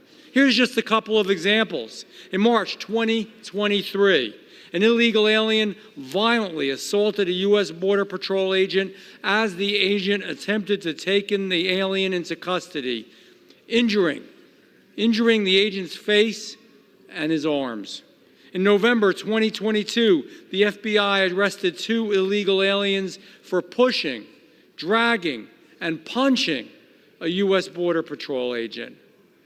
Now, the chaos at the southwest border is spreading into communities, towns, and cities throughout the United States of America, and there is no end in sight. Take this example just this past January, just one example. According to the New York Post, quote, as many as 14 migrants were believed to have been involved in a brutal beatdown, end quote, of 2 NYPD officers in Times Square. To make matters worse, because of New York's far-left, extreme, soft-on-crime policies, many of the attackers were freed without bail. Everybody heard me right, freed without bail, and given reduced sentences through very weak plea deals. Some of the alleged attackers received a taxpayer-funded bus ride straight to California. Some of the attackers were arrested again while out on bail. The border crisis meets a sanctuary city and a sanctuary state. What a bad combination. Are we surprised by the results of this completely broken system? I don't think so. This is actions without consequences. This is Joe Biden's America. The longer Joe Biden and his administration go without taking action and holding these bad actors accountable, the longer our American citizens will suffer. That's why I introduced this bill. And it's why it's so important that we pass laws that rein in lawlessness in this country. Actions must have consequences. This bill takes an important step in ensuring that we have zero tolerance for those in our country who break our laws and assault those who are sworn to protect and to serve our American communities. This bill requires the DHS Secretary to issue a detainer for illegal aliens who are charged with arrested for, convicted of, or admitted to assaulting a law enforcement officer. It also requires DHS to quickly take custody of the alien if the alien isn't already detained. By requiring mandatory detention for illegal aliens who assault cops, the bill not only prevents these dangerous criminals from being loose on American streets, but also speeds up to remove them from the United States of America entirely. The time for standing by and doing nothing must end. We cannot stand by as the fabric of our American society devolves into violence and lawlessness. Americans are tired of it. The bill isn't just the common sense solution to removing illegal aliens from our streets and out of the country. It is a call for action and a demand for accountability to those who would break our laws. And it is a reminder that those that do will face real consequences. I urge my colleagues to support this bill, and I reserve the balance of my time. Gentleman from New Jersey reserves. Gentlelady from Washington is recognized. Thank you, Mr. Chairman. I yield myself such time as I may consume. Gentlelady is recognized.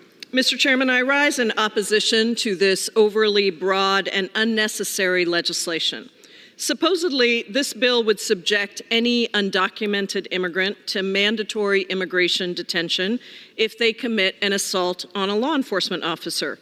To be clear, that is already current law. But this bill goes far beyond that. It would subject even those individuals with lawful statuses, like DACA and temporary protected status, to mandatory detention if they are merely arrested or charged with assault on a law enforcement officer. There are no provisions to protect those who are mistakenly arrested and are released without charges. In addition, the definition of assault varies widely from jurisdiction to jurisdiction. Nevertheless, this bill adopts the definition of assault used in the local jurisdiction to subject somebody to mandatory detention. That means that conduct that people would not normally think of as an assault, like lightly touching an officer, could result in an arrest and mandatory detention. Furthermore, people are mistakenly arrested for assault on a police officer far more often than we would like to admit. When this bill was introduced, it was clearly in response to an incident earlier this year in which some recently arrived migrants allegedly assaulted a group of law enforcement officers in Times Square. That incident sparked outrage across the country, but our Republican colleagues directed much of their ire on one particular individual who flipped off TV cameras as he left his arraignment. The image was plastered all over Fox News.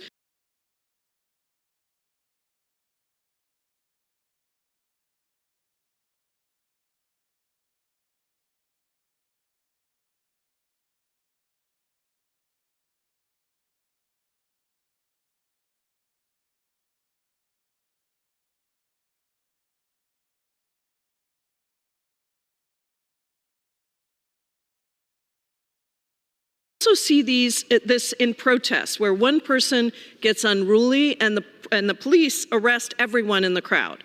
Let's be clear, violence is never the answer and should never be used in a political protest. It was wrong for people to assault the police right here in the United States Capitol on January 6th, just as it is wrong for people to assault the police or anyone else during any protest, regardless of their politics. That is why U.S. law already makes assault a crime, and admitting to or being convicted of a serious assault on a law enforcement officer already results in immigration consequences under current law, including mandatory detention and deportation. This bill doesn't change that, doesn't make anybody safer, doesn't fix any problems in the immigration system. Instead, this legislation deems everyone guilty until proven innocent. It serves only to further the Republican agenda to fearmonger about immigrants and keep immigration in the news during an election year, while at the same time bankrolling the private for-profit prison companies. This bill is going nowhere fast, just like the very similar bill that House Republicans passed last Police Week. The American people aren't stupid. They see what House Republicans are doing. They want meaningful reforms to the system, and they know that bills like this would do absolutely nothing towards that end. House Republicans refuse to negotiate on immigration, and they fail to do anything that would actually solve some of these problems we face, only to turn around and complain when those problems get worse. This is political theater at its worst, and I urge all of my colleagues to join with me to oppose this legislation. I reserve the balance of my time. Gentlelady from Washington reserves. Gentleman from New Jersey is recognized. Thank you, Mr. Chair. So let me say I agree with my colleague on the other side of the aisle on one thing. One, the American people are not stupid. The American people know, see, hear, and feel what's going on around them. The American people know that their streets aren't as safe. The American people who live in certain cities know that their kids are being moved out of their schools so that we can house illegals. The American people know that they're paying lots of taxes, and they're paying taxes in so many ways to pay for transportation, to pay for housing, to pay for legal care, to pay for bank cards, to pay for all kinds of services to illegals, and including in some cases education subsidies. The American people are not stupid, and they're tired of it. And they're really tired of individuals who come from other countries illegally. And let me be clear, because I never want this to be morphed into anything else. We love in America legal immigration. Some of our best citizens are legal immigrants. It's illegal immigration that creates this problem. And what we know is that there are illegals that break the law once when they come over.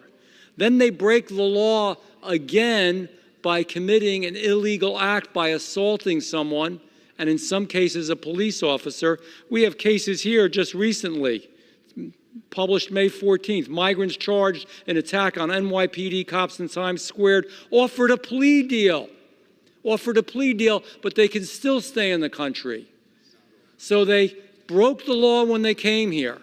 Then they came here and they broke a law again by assaulting someone. Then they were let out again and they broke the law again. This isn't for an election. This is to try to save our country and the American people. They're tired of it. And law enforcement is tired of it. We ask law enforcement, these men and women, to protect this nation, to protect our people, and then we don't back them up. It's wrong. It's un-American. And I want to address something else, because we are the United States of America. And on top of it all, it's probably the only country in the world that you can come over here illegal because we have open borders. Other countries don't allow this. No country can prevail with it, but currently we allow it, unfortunately. They come here. We allow them here. They break the law here, and we still give them due process. Yes, they should be detained. And I'll tell you something else. Do you know why they need to be detained? They need to be detained because I hope everybody sits down with the Inspector General for Homeland Security like I did for about an hour and a half. And he will tell you they check the names, addresses, and locations that you're supposed to find as illegals when they're allowed in the country. They're vacant lots. They're vacant storefronts. They're non-existent addresses. Because once they're in, we can't find them anymore, and that's the truth. And they're breaking the law sometimes, and that's the truth. So when they're here and they break the law, they have to be detained so we know where they are. Then they'll go through due process, and they'll come before a judge. And if a mistake has been made and something's wrong, it will be dealt at the way that it is dealt with always in the United States of America. But if they have broken the law once, twice, 3 times, 4 times, no, they should be detained and then they should be deported. They don't belong in the United States of America. That's not what immigration is about. Immigration is about coming here, loving this country, pledging to the flag, loving America. Now, if you asked in my world what it would be, if you break the law and you come here illegally, you should be detained and you should be sent back, period. You don't even have to assault anybody. But at a very minimum, for God's sake, let's get this done. Enough's enough. The American people are smart, and the American people are tired. They're tired of it. They're tired of being unsafe. They're tired of it costing them so much money in tax dollars. They're tired of not being able to take care of their kids, pay their grocery bills, worry about their Social Security and Medicare because we're spending money on all this other stuff. It is enough. They've had it.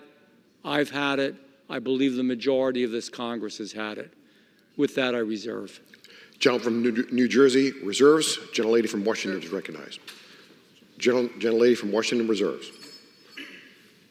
Gentleman from New Jersey is recognized. You're prepared to close? Okay. I will reserve.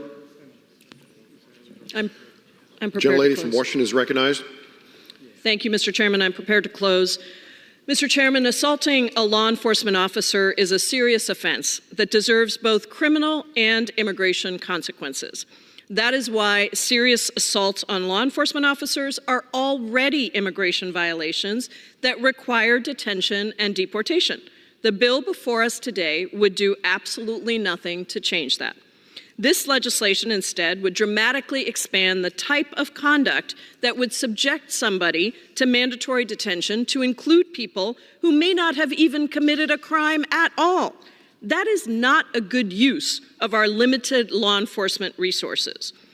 Instead of wasting our time on these bills that do nothing to fix our immigration system and stand no chance of becoming law, we should be talking about how to create a workable immigration system that allows Americans to reunite with their family and allows American businesses and universities to attract the best and the brightest, essentially creating a workable process so that people wouldn't be forced to go to the border as the only way to come to the United States. We should be talking about the fact that immigrants are good for the country and good for our economy. 1 in 4 American doctors were born abroad, and roughly 45% of Fortune 500 companies were founded by immigrants or the children of immigrants. 70% of agricultural workers are immigrants. Immigrants feed us, heal us, and help ensure that this country remains an economic powerhouse. We could be embracing the positive impacts of immigrants rather than demonizing them. The Congressional Budget Office recently announced that new immigrants will add $1 trillion in previously unexpected revenue to our country's GDP between 2023 and 2024. Similarly, the Department of Health and Human Services found that over a 15-year period, asylees and refugees contributed nearly $124 billion more in revenue than they received in services from the government. Documented and undocumented immigrants pay tens of billions of dollars in taxes each year. But instead, the majority insists on scapegoating and fear-mongering immigrants. It is true that the immigration system has deep problems, but they cannot be solved through an enforcement-only approach. We have been trying that approach for 30 years, and it has failed. The truth is that the immigration system is all connected. People are coming to the border because the legal immigration system has not been updated in over 30 years, and they cannot find any other pathway to come in. The majority often talks about legal immigrants. Well, let me tell you that the wait time for some permanent residents to bring their families into this country is over a century long. A century for legal permanent residents to bring their family members into the country. Employers are begging us to modernize the employment-based immigration system because the limits on high-tech visas were set when floppy disks were the height of technology, and these companies cannot hire the people that they need. And the small number of immigration judges that we have are absolutely crushed under a massive backlog of asylum cases so extensive that it is now taking people over 8 years to get even a hearing. Why doesn't the majority just help us put more money into immigration judges so we can resolve that backlog? Why not open legal pathways for people who are trying to come here legally? I know this, Mr. Chairman, because I came here and it took me 17 years to navigate the immigration system and become a U.S. citizen, but that was several decades ago. Now you can't even get through the process. I hope that one day we can get back to actually governing, to passing real bills that can make a difference in the lives of the American people. But I fear, Mr. Chairman, that today is not that day. I urge members to oppose this bill, and I yield back the balance of my time. Gentlelady from Washington yields. Gentleman from New Jersey is recognized. Thank you, Mr. Chair. Well, I will agree. I said I agreed with the gentlelady on one issue. I'm going to agree with her on a second one. Immigration is a good thing. But let's not morph this. Let's be really clear. Legal immigration is good. Illegal immigration is not. And let's talk about legal immigration for a minute. You know, I always like to tell this story because it's a real story. It's a true story. I got a whole bunch of them. I have a lot of, in my district, many legal immigrants who came here, who work hard, who've taken care of their families, who love the United States of America so much. You know, I had this friend of mine, he bought a small store and a gas station. He lived above it, did it beautifully, reconstructed the whole thing. His kids did well in school. His wife worked hard along his side. And we talked about the issues of the day. I'd always stop by all the time there. And it's a true story. One day I go by, and he's there. And by the way, he was somebody that believed in American values, and I guess that's the point I'm going to make. I go by, and I'm talking to him. He starts to tear up. For real, he's a big guy. He's a tough guy. He's gone through a lot in his life. And I said, Kayla, what's wrong? And he said, this was a big day for me yesterday. And I said, why? What happened? I thought maybe he lost a family member. I didn't know what happened to him. And he said, I became a United States American citizen. He said, I am so proud. This is real. He said, I'm proud to defend this country. I would fight for this country. I love for this country. He said, I will stand up against any foe to this country. This is the greatest country ever on the face of the earth. That's a good thing.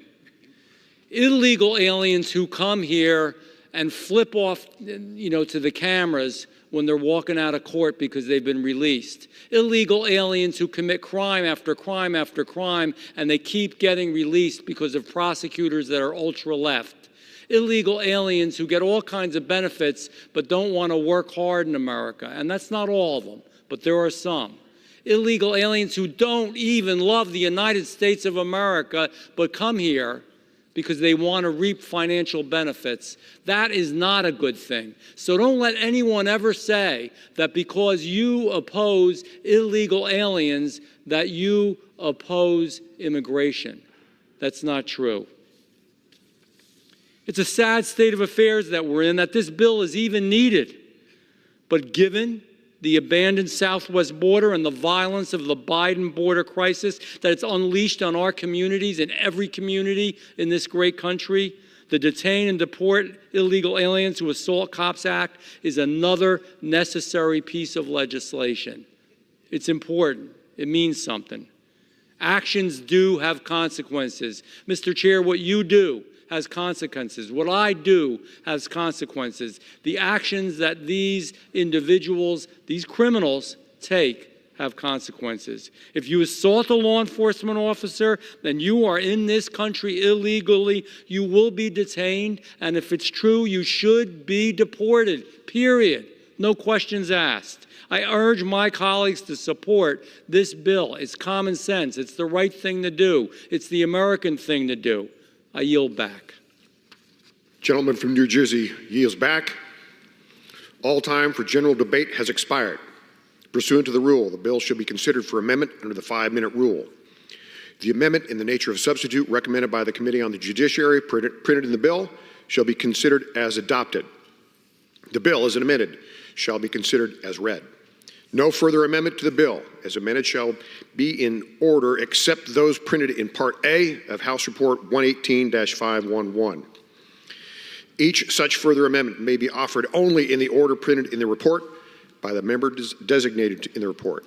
Shall be considered as read, shall be debatable for the time specified in the report, equally divided and controlled by the proponent and opponent. Shall not be subject to amendment and shall not be subject to a demand for division of the question. It is now in order to consider amendment number 1, printed in Part A of House Report 118-511. For what purpose does the gentleman from New York seek recognition? Mr. Speaker, I have an amendment at the desk. Clerk will designate the amendment. Of House Report number 118-511, offered by Mr. Molinaro of New York. Pursuant to House Resolution 1227, the gentleman from New York, Mr. Molinaro, and a member opposed, each will control 5 minutes. The chair recognizes the gentleman from New York. Thank you, Mr. Speaker. As we pause this week to recognize the men and women in law enforcement who sacrifice and serve our communities across America, it's important that we take additional steps to provide for their safety, for the protection of their colleagues, and to enhance public safety in communities across our country. I listened intently to the debate that ensued regarding the base bill. I, for one, am interested in governing.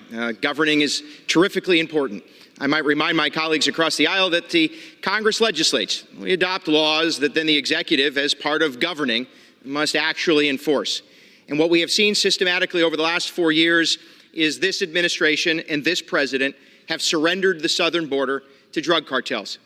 This administration and this president have made it easier for individuals, nearly 12 million after 4 years, to enter into our country unchecked, unvetted, and in many cases allowed to avoid the law.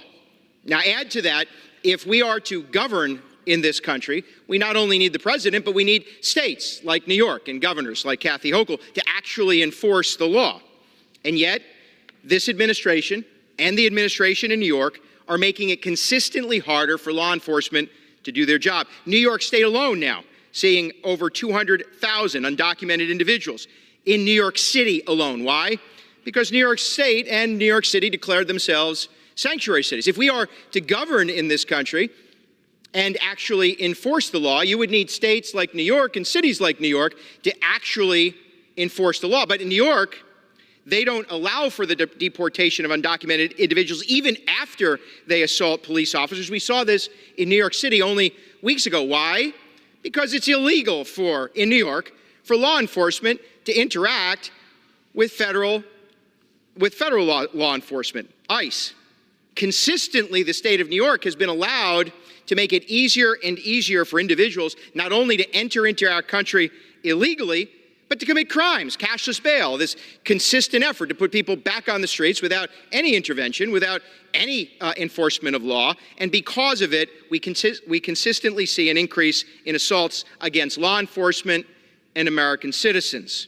And 80% of those who are transported from the border to other cities and states across the country aren't being transported by other states. They're being transported by the president and the federal government. Again, if we are to govern, the president needs to follow the law. My amendment requires a report to Congress to speak on the number of migrants who were detained for assaulting a police officer over the past 5 years. We can't actually enforce the rules if we don't have the data. And this amendment wouldn't be necessary at all if the Biden administration took actions to secure the border and states like New York didn't flaunt the law and create their own to avoid the law and make communities like mine less safe. And so I urge my colleagues to adopt this amendment, and I reserve the balance of my time. Gentleman from New York reserves. For what purpose does the gentlelady from Washington seek recognition? Mr. Chairman, I claim the time in opposition, although I am not opposed. Without objection, the gentlelady is recognized for 5 minutes. Mr. Chairman, this amendment requires the Government Accountability Office to conduct a study and report to Congress on the number of undocumented immigrants detained for committing an assault against a law enforcement officer over the past 5 years. It's important for us to take a step back and remind ourselves what the underlying legislation is about. This bill would subject even those individuals with a lawful status like DACA or temporary protected status to mandatory detention if they are merely arrested or charged with an assault on a law enforcement officer. There are no provisions to protect those who are mistakenly arrested and are released without charges. This is an unnecessary expansion of the law, which already subjects people to mandatory detention and deportation if they admit to or are convicted of such assaults. In fact, I imagine that this report would demonstrate that the underlying legislation is wholly unnecessary because it would show that under current law, people who commit assaults on law enforcement are already subject to detention. Therefore, I see no reason to oppose this amendment. I reserve the balance of my time. Gentlelady from Washington reserves. Gentleman from New York is recognized. I appreciate the support from my colleague across the aisle. I might remind her some moments ago she encouraged that we ought to be governing. The problem is that Congress has adopted legislation that should be enforced at the border. Congress has established rules, as have states, to ensure that law enforcement is protected, yet states are permitted to avoid that law. Presidents, like this one, are permitted, apparently, to simply ignore the law. The base legislation is necessary because we continue to see an escalation in violence against law enforcement officials, while at the same time an abandonment of security at our border and the allowance of states like New York to simply avoid any responsibility for bringing criminals to justice. The base bill is necessary. The amendment is necessary. I appreciate the support for the amendment, and with that, I yield back. Gentleman from New York yields. Gentlelady from Washington is recognized. This legislation has absolutely nothing to do with the border. It doesn't do anything to secure our border. It doesn't do anything to fix the broken immigration system. I don't oppose this amendment because I actually think it's going to make my point at the end of the day with the report. So again, I don't oppose this amendment. I yield back the balance of my time. Gentlelady from Washington yields back. The question is on the amendment offered by the gentleman from New York. Those in favor say aye. Aye. Those opposed say no. In the opinion of the chair, the ayes have it. The amendment is agreed to.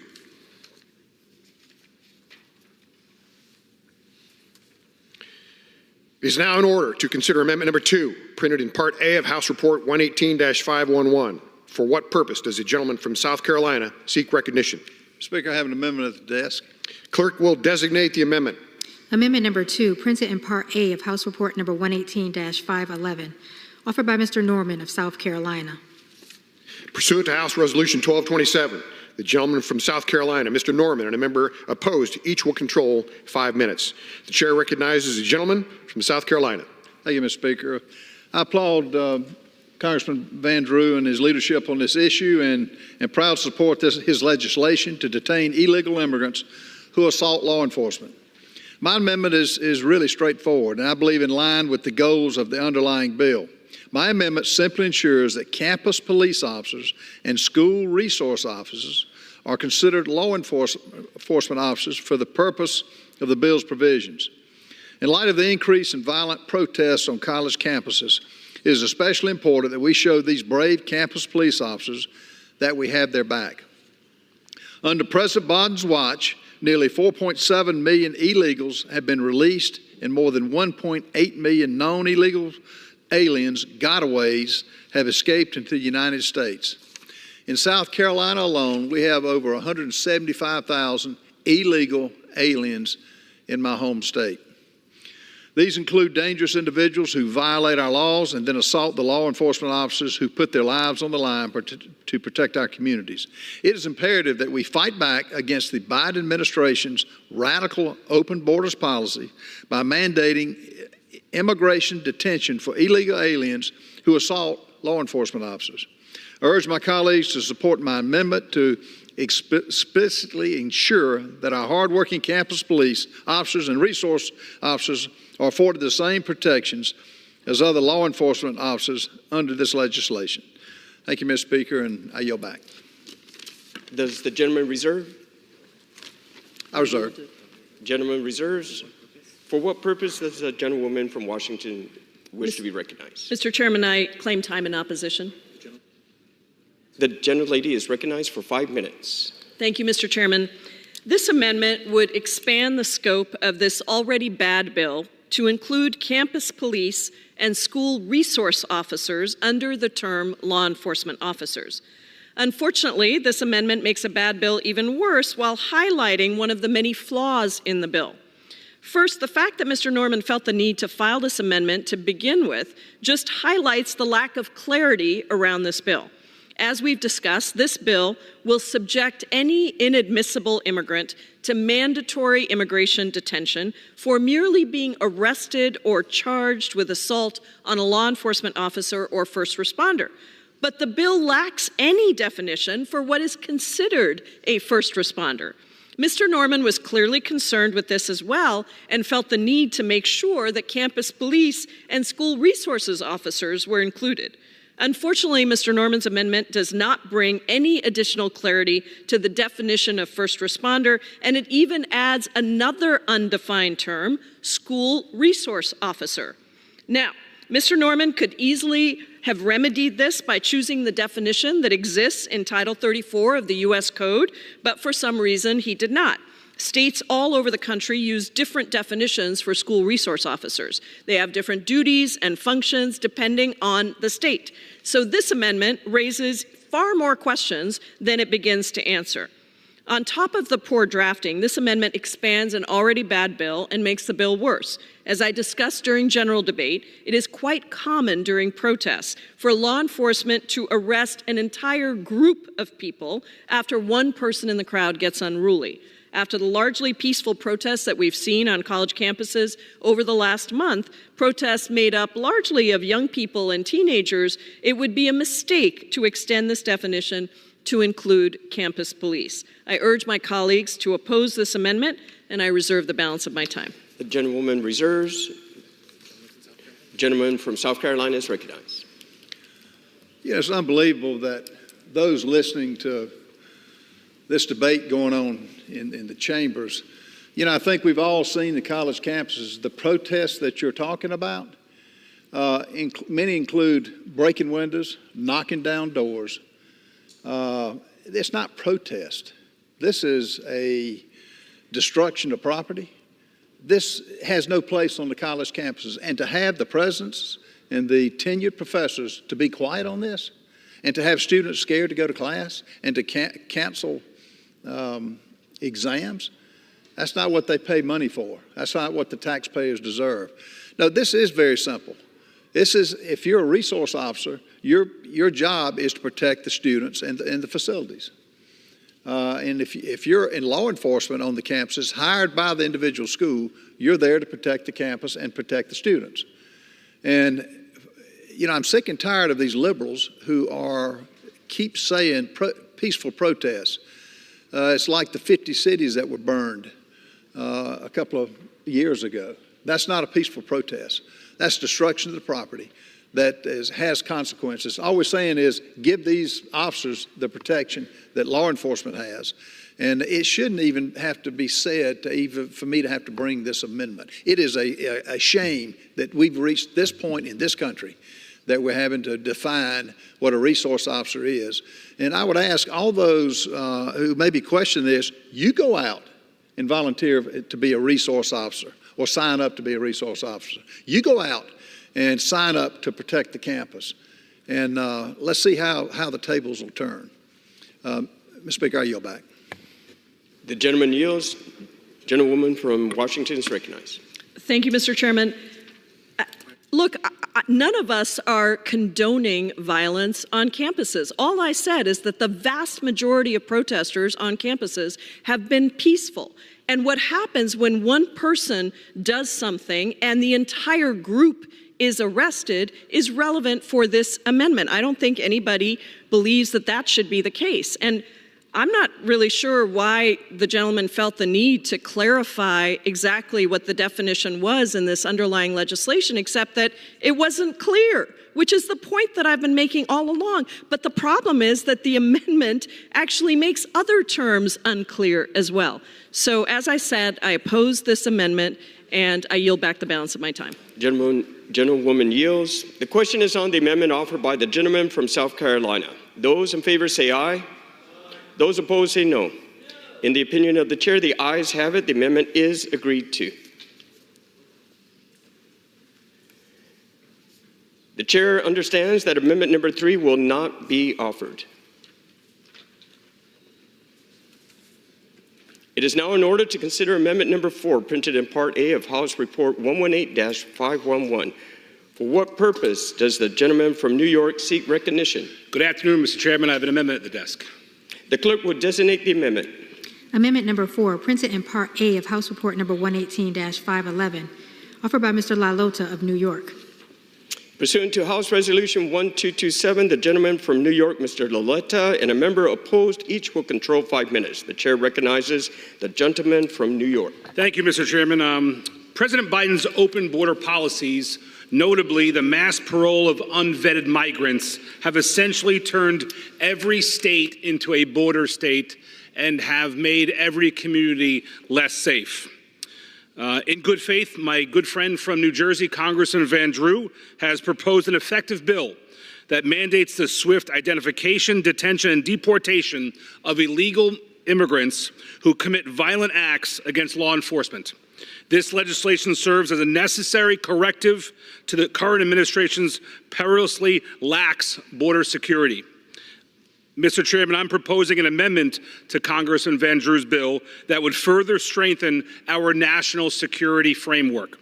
This amendment will compel the Secretary of Homeland Security to systematically collect and report to Congress data on illegal migrants detained for charges or convictions of assaulting law enforcement officers. This measure will prevent the avoidance of accountability by ensuring that Secretary Mayorkas and other officials can no longer disregard this critical data. Furthermore, it eliminates the need to depend solely on media reports to understand the full scope of violent crime linked to current border policies. Consider, Mr. Chairman, a recent incident in Times Square, widely seen on social media, where illegal migrants violently attacked NYPD officers. Despite their arrest, these individuals were quickly released and one was soon rearrested for another crime. Yet, they were not deported. Instead, they received plea deals from Manhattan District Attorney Alvin Bragg. This pattern, where the safety of our law enforcement officers is sidelined, is becoming distressingly common. In this fiscal year alone, Mr. Chairman, Customs and Border Protection apprehended over 18,000 illegal migrants with criminal backgrounds, including 248 known gang members, 35 of whom were affiliated with MS-13. Mr. Chair, supporting this amendment is the least we can do to bolster the safety of those who risk their lives for us every day. It's about ensuring that our approach to public safety is proactive and grounded in reality, not just wishful thinking. And as we mark National Police Week, I call on my colleagues to stand with our law enforcement officers by backing this amendment and the crucial bill introduced by Mr. Van Drew. Let us commit to a policy that upholds the rule of law and ensures the safety of every American community. We should not put our heads in the sand and think, see no evil and hear no evil. It is an effective policy to keep our heroes safe.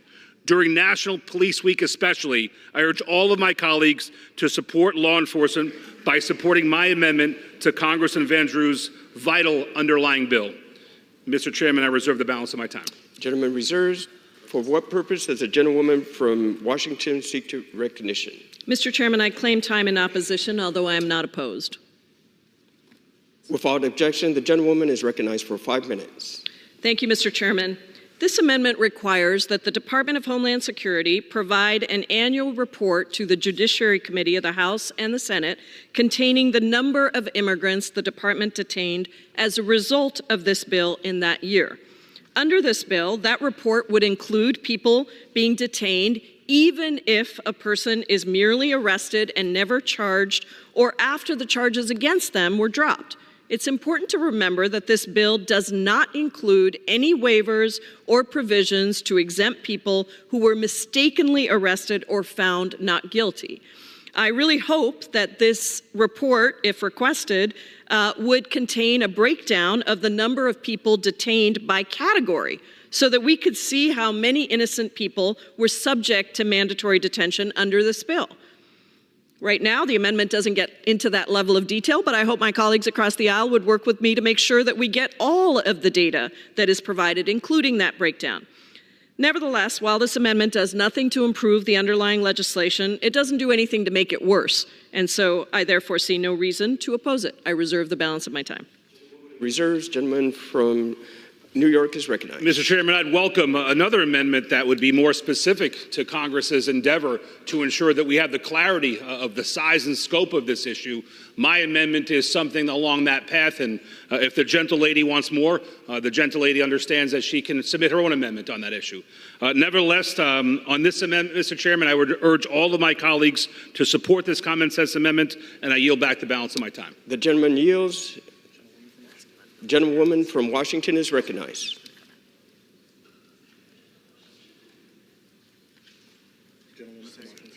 Gentlewoman from Washington is recognized. Thank you, Mr. Chairman. I am not opposed to the underlying amendment, to the amendment. I yield back. Gentlewoman yields. The question is on the amendment offered by the gentleman from New York. Those in favor say aye. Aye. Those opposed say no. In the opinion of the chair, the ayes have it. The amendment is agreed to.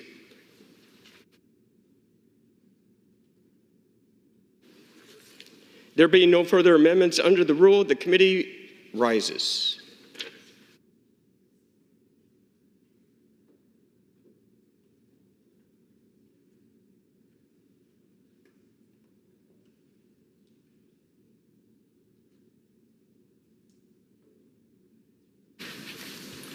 Mr. Chairman. Mr. Speaker, the Committee of the Whole on the State of the Union has had under consideration H.R. 7343 and pursuant to House Resolution 1227, I report the bill as amended by the resolution back to the House with sundry further amendments adopted in the Committee of the Whole. The chair of the Committee of the Whole House on the State of the Union reports that the committee has under consideration the bill H.R. 7343, pursuant to House Resolution 1227, reports the bill as amended by that resolution back to the House with sundry further amendments adopted in the Committee of the Whole. Under the rule, the previous question is ordered. Is a separate vote demanded on any amendment reported from the Committee of the Whole? If not, the chair will put them en gross. The question is on the adoption of the amendments. Those in favor say aye. Those opposed say no. The ayes have it. The amendments are agreed to. The question is on the engrossment and the third reading of the bill. Those in favor, please say aye.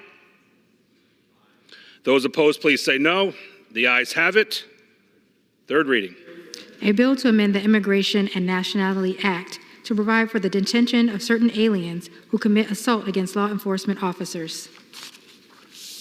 The question is on passage of the bill. Those in favor, please say aye. Those opposed, please say no. The ayes have it. The bill is passed. Purpose does the gentleman from New Jersey seek recognition? Mr. Speaker, I request the yeas and the nays.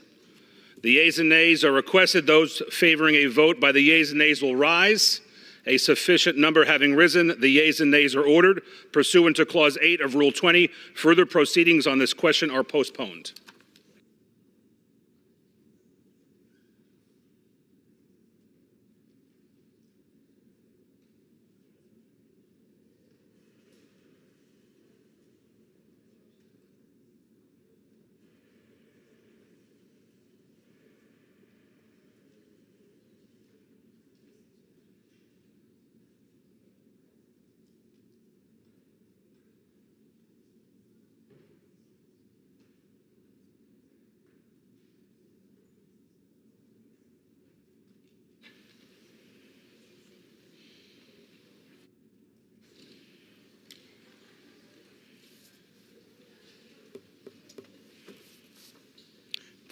Purpose does the gentleman from North Carolina, Mr. Bishop, seek recognition?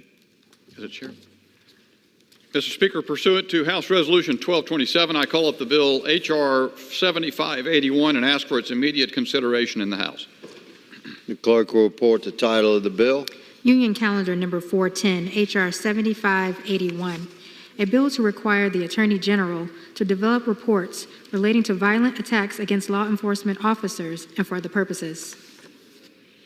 Pursuant to House Resolution 1227, the amendment in the nature of a substitute recommended by the Committee on the Judiciary, printed in the bill, shall be considered as adopted, and the bill as amended is considered read. The bill as amended shall be debatable for 1 hour, equally divided and controlled by the chair and ranking minority member of the Committee on the Judiciary or their respective designees. The gentleman from North Carolina, Mr. Bishop, and the gentlewoman from Washington, Ms. Jayapal, each control 30 minutes. The chair recognizes the gentleman from North Carolina, Mr. Bishop. Mr. Speaker, I ask unanimous consent that all members may have 5 legislative days in which to revise and extend their remarks and to insert extraneous material on H.R. 7581. Without objection. I yield myself such time as I may consume. The gentleman is recognized. Mr. Speaker, it's my privilege to be the lead sponsor of H.R. 7581, the Improving Law Enforcement Officer Safety and Wellness Through Data Act, and I rise in support of it. The bill would refine and expand the gathering and analysis of data about attacks on law enforcement officers across the country, our current day scourge. Its sponsorship is bipartisan and bicameral. I'm grateful for the leadership in the Senate of Senators Grassley, Tillis, and others, and the support of 25 bipartisan co-sponsors in the House. The justification, Mr. Speaker, is obvious. Just yesterday, the FBI forecast the release of its annual report on officers assaulted and feloniously killed in the line of duty in 2023, reporting that, quote, from 2021 to 2023, more officers were feloniously killed, 194, than in any other consecutive 3-year period in the past 20 years. And 2024 is on track to be the worst year of any other than 2021 because a repeat criminal who should have been in jail gunned down 4 heroes in Charlotte 2 weeks ago and injured 5 others. Criminals killed 10 cops nationwide in April alone. Until the full 2023 report is released, the latest data are that over 66,000 officers were assaulted in 2022. This bill will deepen the available data set in 3 ways. Reporting on the intentionality of targeting law enforcement officers because of their status as sworn officers, tracking aggression and trauma-inducing incidents that do not rise to crime, and cataloging the availability to officers of mental health resources to deal with the attacks they suffer. One would expect unanimous support, and yet in the Judiciary Committee, Democrats amazingly sought to gut and replace the entire bill with the same old anti-police legislation to impair qualified immunity for police officers, create a national registry of police misconduct, and require implicit bias, training, and so forth. If reacting to unprecedented killings and assaults of cops by intimidating and undermining cops sounds backwards and astonishing to you, watch the vote on this bill. The truth is that the strong impulse and desire among Democrats to demonize and delegitimize police remain powerful and just under the surface, even as many of them deny they ever uttered the words defund and abolish during the 2020 Summer of Love, which spawned mass riots and increased attacks and killings of not only police officers, but also those most in need of their protection. Especially here in Washington, D.C., the effects of this most irresponsible rhetoric in the history of American politics have been catastrophic. Crime remains out of control, especially among juveniles. Carjackings and assaults on congressmen, a 20-year murder record. Congress has disapproved, with Joe Biden's signature, the D.C. Council's radical rewrite of the district's criminal law that eliminated mandatory minimums, cut maximum sentences for most crimes. The D.C. Council members, two D.C. Council members face recall efforts by citizens beset by violent crime. And the Metropolitan Police Department has lost almost 600 of its 4,000 member force, and almost every month loses more than it hires. And yet, some Democrats will vote against this little bill to collect more information about attacks on officers. And it must be considered under a rule because it might not get the 2/3 majority required to pass on suspension, as many such little bills are. Here are the searing consequences. Where's that board? Right here. Here, to my right, are the searing consequences of this unforgivable political division. The human cost of the worst attack on law enforcement since 2016. Charlotte Mecklenburg Police Department Officer Joshua Iyer, North Carolina Corrections Officers Sam Pelosi and Alden Elliott, and Thomas Weeks Jr., United States Deputy Marshal, all lost their lives on April 29. I've been to their funerals. I've seen and heard from their families. May their names long endure in our memory. Or one could list the other lives taken from us longer ago, but just as strong in our memories. Jonathan Diller, NYPD officer, shot and killed in March during a traffic stop, leaving behind a wife and a 1-year-old son.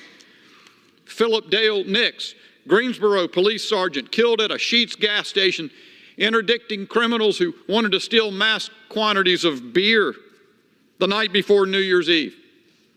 Ned Byrd, Wake County, North Carolina sheriff's deputy, ambushed and shot to death by illegals in 2022. Ryan Hendricks, Henderson County, North Carolina deputy, lost his life in a shootout with a hardened criminal wanted in multiple states. David Dorn, 77-year-old retired police captain, fatally shot, interrupted a burglary in St. Louis during the George Floyd riots in 2020. And far, far too many others to name in the time allowed. Is it time yet to come around? The former New York City Police Commissioner Bill Bratton said about that place, quote, "Don't hold your breath. The state and the city council have been captured by the progressive left, and it's unlikely that the voters are going to take them out of office anytime soon." Let's prove that the same cannot be said of Congress, one way or the other. Support our men and women in blue. The American people certainly do, the overwhelming majority of them. Let's pass this little bill develop the information necessary so that we can protect the officers who serve us, who risk their lives every day. And with that, Mr. Chairman, Mr. Speaker, I reserve. The gentleman reserves. The gentlewoman from Washington, Ms. Jayapal, is recognized. Thank you, Mr. Speaker. I yield myself such time as I may consume. Gentlewoman is recognized. Thank you, Mr. Speaker. My colleague across the aisle just mischaracterized the Democratic amendment that was offered during committee, and I think if he went back and looked at the record, he would see that. Mr. Speaker, this legislation purports to improve law enforcement officer safety and wellness. It seeks to do this by requiring the Attorney General and other federal officials to issue reports about attacks on officers, aggression against officers, and officer mental health. While this legislation may seem on the surface to be meaningful, let us be really clear. It is just more cheap talk from Republicans. Absolutely nothing in this bill makes a single police officer safer or invests a single dollar in officer wellness. While the collection of accurate data, including data on officer attacks and mental health, is important, this bill is unlikely to provide any new or meaningful data. By necessity, data about incidents of violence against law enforcement officers must already be initially collected and reported, if at all, by tribal, state, and local authorities who are in the best position to know about these incidents, not the Attorney General. The federal government collects this data through the participation by these authorities in voluntary data reporting programs like the National Incident-Based Reporting Program and the Law Enforcement Officers Killed and Assaulted Data Collection. But nothing in this bill provides any resources for more agencies to participate in these data collection programs, nor does it mandate any kind of reporting. Given that there is nothing in this bill to improve the underlying data that is available to the Attorney General and others, it is unlikely that the reporting required by the bill would be able to deliver any new insights that might actually improve officer safety. Democrats sought to solve this basic problem of inadequate data collection through the George Floyd Justice in Policing Act. Under that bill, states would be required to report shootings, deaths, and other uses of force involving law enforcement officers, and states would receive grants to facilitate that reporting. By both mandating and supporting data collection and reporting, the George Floyd Justice in Policing Act would significantly improve the data available to the Congress, federal agencies, and the public. Critically, unlike this legislation, that bill would require reporting of uses of force both by and against law enforcement, enabling us to have a full understanding of the dangers faced by officers as well as the injuries and deaths of civilians that are caused by police. In focusing only on attacks against officers, this bill turns a blind eye to uses of force by law enforcement against civilians, whether it is justified or not. The mental health reporting provisions of the bill are also unlikely to improve officer wellness because they fail to build on the work of past Congresses and the Biden administration. In the 115th Congress, we passed the Law Enforcement Mental Health and Wellness Act, a bipartisan bill signed into law by President Obama, which directed the Department of Defense, the Department of Veterans Affairs, and DOJ's Office of Community-Oriented Policing Services to report on mental health practices and services that could be adopted by law enforcement and the programs already available to them. It also expanded the availability of grant funds for law enforcement mental health and developed new educational resources. Building on this work, President Biden issued a 2022 executive order on advancing effective, accountable policing and criminal justice practices to enhance public trust and public safety. The executive order required the Attorney General to develop and publish a report on best practices to address law enforcement officer wellness and to make recommendations regarding the prevention of death by suicide of law enforcement officers. The Attorney General has already complied with this executive order, so we already know much more about the mental health resources and the needs of law enforcement. Rather than retread our steps, we should be moving forward to help our law enforcement officers implement this important work so that more officers can access the support that they need. Last Congress, under Democratic control, the House passed numerous bipartisan bills that improved law enforcement officer safety and wellness, like Protecting America's First Responders Act, the Public Safety Officer Support Act, the Confidentiality Opportunities for Peer Support, or the COPS Counseling Act, and the Law Enforcement De-Escalation Training Act. And at least 7 bipartisan law enforcement bills, many led by Republicans, have been passed by the Democratic-led Senate. These are bills that would help law enforcement and are priorities for the police groups. But so far, House Republicans have only advanced one of them. This legislation represents another wasted opportunity to work together on substantive proposals that will make our communities and the law enforcement officers that protect them safer. I urge members to oppose this legislation, and I reserve the balance of my time. The gentlewoman reserves. The gentleman from North Carolina, Mr. Bishop, is recognized. Mr. Speaker, as the comments of the gentlelady from Washington developed, it became clear. She said at first, I mischaracterized what occurred in the Judiciary Committee, and then it became clear that I didn't mischaracterize anything.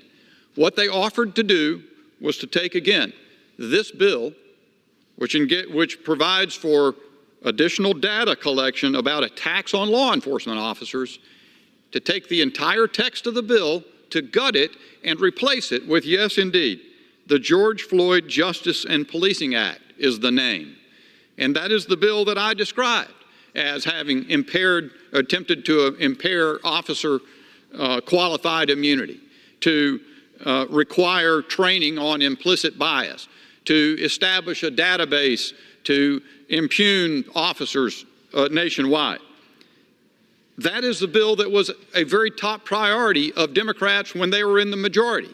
It passed on the floor under their majority rule, and it went on to the Senate where it didn't advance, for good reason.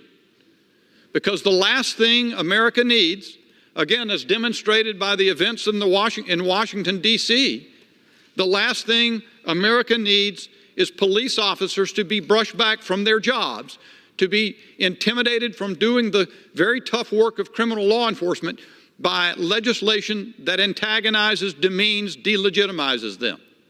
That is the last thing that they need. And here we are. It's remarkable. Is this the only reporting bill that's ever come up that Democrats find objectionable because of their interest in good and efficient government? Is it that they're concerned about the possibility that the bill might not have excellent impacts or be efficient or advance the game or break new ground? What's the harm after all? Here's what the harm is. Democrats cannot abide even the simplest of legislation that recognizes the burdens that are borne every day by police officers across this country on our behalf, that they are being subjected to a greater and greater incidence and risk of attacks on their persons and of their deaths in the line of duty by people who intend to do them harm, and that there may be gaps in terms of the resources that are available to them to deal with the difficulties they confront. The response that you need to do the George Floyd Justice and Policing Act in lieu of this reporting bill is absurd. It is gaslighting in the highest degree. This little reporting bill, there's just nothing to it. And yet, for some reason, it sticks in the craw of the minority. Just to say to police officers, we're going to extend further efforts,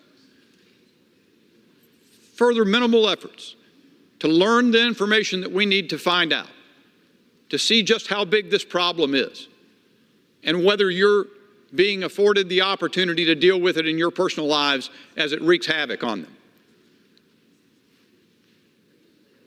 Joshua Iyer, Sam Pelosi, Alden Elliott, Thomas Weeks Jr. One of the worst attacks on law enforcement ever. Shouldn't we go and find out what we need to know for their benefit? Is that not an appropriate way? That little bill, would that not be an appropriate way to honor their memory? Is the concern with efficiency and breaking new ground so profound that you've got to replace the bill to find out information about the assaults on them with the George Floyd Justice and Policing Act that was rejected last Congress? It's simply astonishing. And Americans aren't going to tolerate it. I reserve. And reserves. I reserve. The gentleman from New York is recognized, Mr. Nadler. I reserve. Gentleman reserves.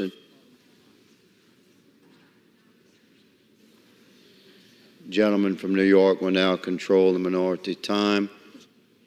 Gentleman from North Carolina is recognized. Thank you, Mr. Speaker. Let me speak more directly to the circumstances in Washington, D.C., and what has transpired in consequence of exactly the kind of policing bill represented by the, quote, George Floyd Justice and Policing Act with which the minority proposed in the Judiciary Committee to gut and replace this bill. Yes, and at this time I'd yield such time as he may consume to the gentleman from Louisiana, Mr. Higgins. I thank my colleague. Madam Speaker. Gentleman is recognized. Thank you, Madam Speaker. Madam Speaker, do you know why our Democrat colleagues oppose this report? Do you know why, Madam Speaker? They don't want clear, fresh, precise data provided to the American people on how many attacks uniformed law officers suffer every year. They don't want America to know, Madam Speaker, because America would be shocked. It's vastly underreported by rank and file officers like me and my brothers and sisters from sea to shining sea.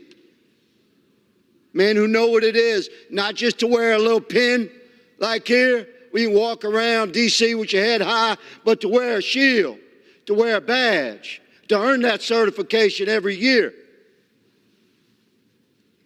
We know what it is to be constantly under threat of attack and physical attack, but we carry on.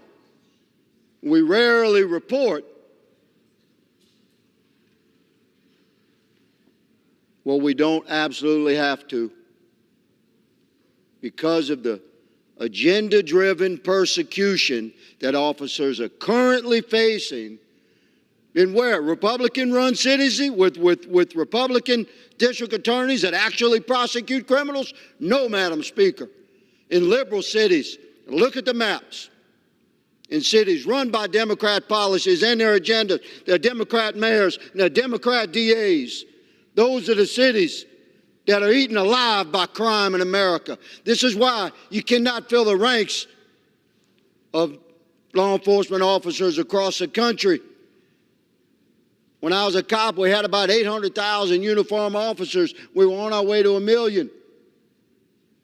We're down to about 600,000 now. Your officers are leaving service, not because of the threats that we have historically faced, but because of the threats that we continue to face from physical danger on the streets and the very significant possibility, even probability in some municipalities that the actions of that law enforcement officer are going to be treated more harshly than the criminal and violent attacks that that officer both faces and protects his community from. To think that my colleagues across the aisle would oppose a bill that mandates the Department of Justice provide accurate data to the American people about how many violent attacks uniformed officers face across the country, my God, you can barely get your head wrapped around that. Of course, this body that is supposed to represent we the people should endeavor to provide the American people with accurate contemporary data regarding such things. I'm honored to support my colleague's bill, and I encourage representatives on both sides of the aisle to join us in support of this legislation. I yield. I thank the gentleman for yielding. And I think it bears repeating in light of that extraordinary commentary that right here in the District of Columbia, where to the affliction of 700,000 roughly local citizens and the 19 million that visit annually, exactly the kind of radical politicization this reporting bill is beyond the pale, and that you've got to have the George Floyd Justice and Policing Act. That's exactly what they did in D.C. That's exactly what they've done to lead to citizen-led recall petitions by two D.C. council members. What they've done to see carjackings explode in ways that no one ever thought possible. To have a 20-year record of homicides last year. And to have one D.C. council member still touting that he managed, because of the budget politics, to take millions and millions out of the department, out of the Metropolitan Police Department, so that their force has declined from 4,000 by 600 or more, and continues to decline 3 years into the phenomenon. How far will ideology go to take us beyond common sense to a point we can't recover? Let's do a little reporting bill and find out the details. Get a rich data set about this scourge that we see across the nation, precipitated and encouraged by those who still cannot bring themselves to say that law enforcement officers are a needed quantity. The nation must have them. Law and order must prevail in order for the country to succeed. How could we have come to a point in the country where that cannot be conceded readily by everyone in the political spectrum? I do not know. I do not understand. But that's where we are.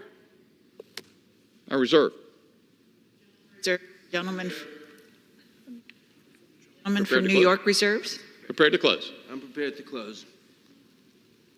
Gentleman from New York is recognized. Madam Speaker, I yield myself balance of my time. Gentleman's recognized. Thank you, Madam Speaker. This bill is more cheap talk from Republicans. Nothing in this bill makes a single officer safer or invests a single dollar in officer wellness. This legislation falls far short of the George Floyd Justice and Policing Act, which would invest in better data collection and reporting by requiring law enforcement agencies to report uses of force by or against law enforcement officers as a condition of the receipt of certain grants. House Republicans are again refusing to work with police and the organizations that represent the police to pass meaningful legislation. This legislation is a missed opportunity. It calls for a report that duplicates existing reporting requirements. It falls far short of meaningful progress on officer safety, and it represents an enormous step backwards from legislation offered by the Democratic majority in the 117th Congress. I urge my colleagues to reject this legislation so that we can work together on bipartisan legislation that will really enhance the safety of our officers and our communities. I yield back the balance of my time. The gentleman yields. The gentleman from North Carolina is recognized. Cheap talk. That's what the gentleman from New York just said. Cheap talk. Well, Madam Speaker, there's nothing cheap about it. Behold the price. That's why when this body, when this Republican House undertook to disapprove the D.C. crime bill that would have radically rewritten criminal law in the District of Columbia, This body disapproved it with the support of over 30 Democrats. That's why Chuck Schumer and the Democrats' majority in the Senate joined in disapproving that radical rewrite of the criminal law in the District of Columbia. That's why Joe Biden signed the law to disapprove the radical rewrite of the criminal law in D.C. What's cheap talk is the concern that this would produce a duplicate report. That's the objection? That the report might be duplicative? Really? I'd say duplicative reports from here till kingdom come, if there's the slightest chance that it will avoid this unspeakable price. Everybody in the chamber should support the bill. I yield back. Balance of my time. The gentleman yields back. Time for debate has expired. Pursuant to House Resolution 1227, the previous question is ordered on the bill as amended. The question is on engrossment and third reading of the bill. Those in favor say aye. Aye. Those opposed say no. No. The ayes have it. Third reading. A bill to require the Attorney General to develop reports relating to violent attacks against law enforcement officers and for other purposes. The question is on passage of the bill. Those in favor say aye. Aye. Those opposed say no. No. The ayes have it. The bill is passed. Purpose, does the gentleman from North Carolina seek recognition? On that, I request the yeas and nays. The yeas and nays have been requested. Those favoring a vote by the yeas and nays will rise.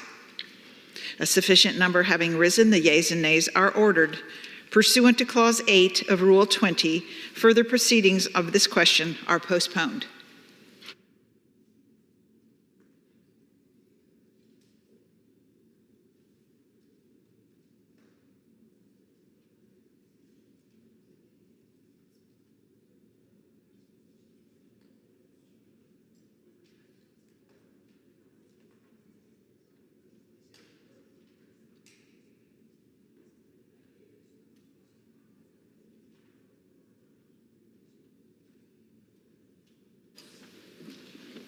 See if Mr. McClintock's here.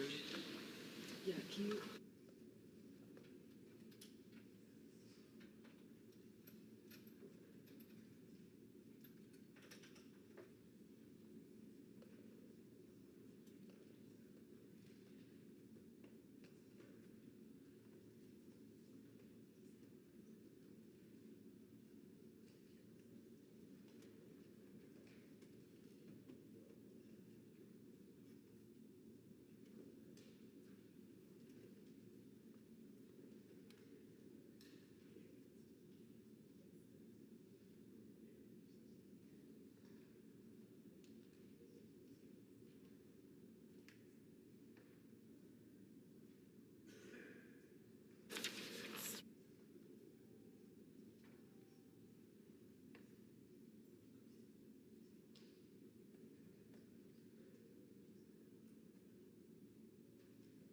Does the gentleman from California seek recognition?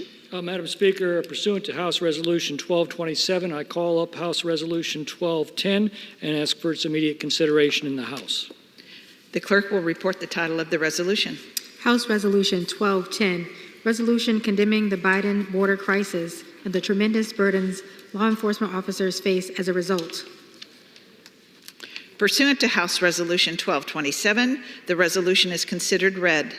The resolution shall be debatable for 1 hour, equally divided and controlled by the chair and ranking minority member of the Committee on the Judiciary or their respective designees.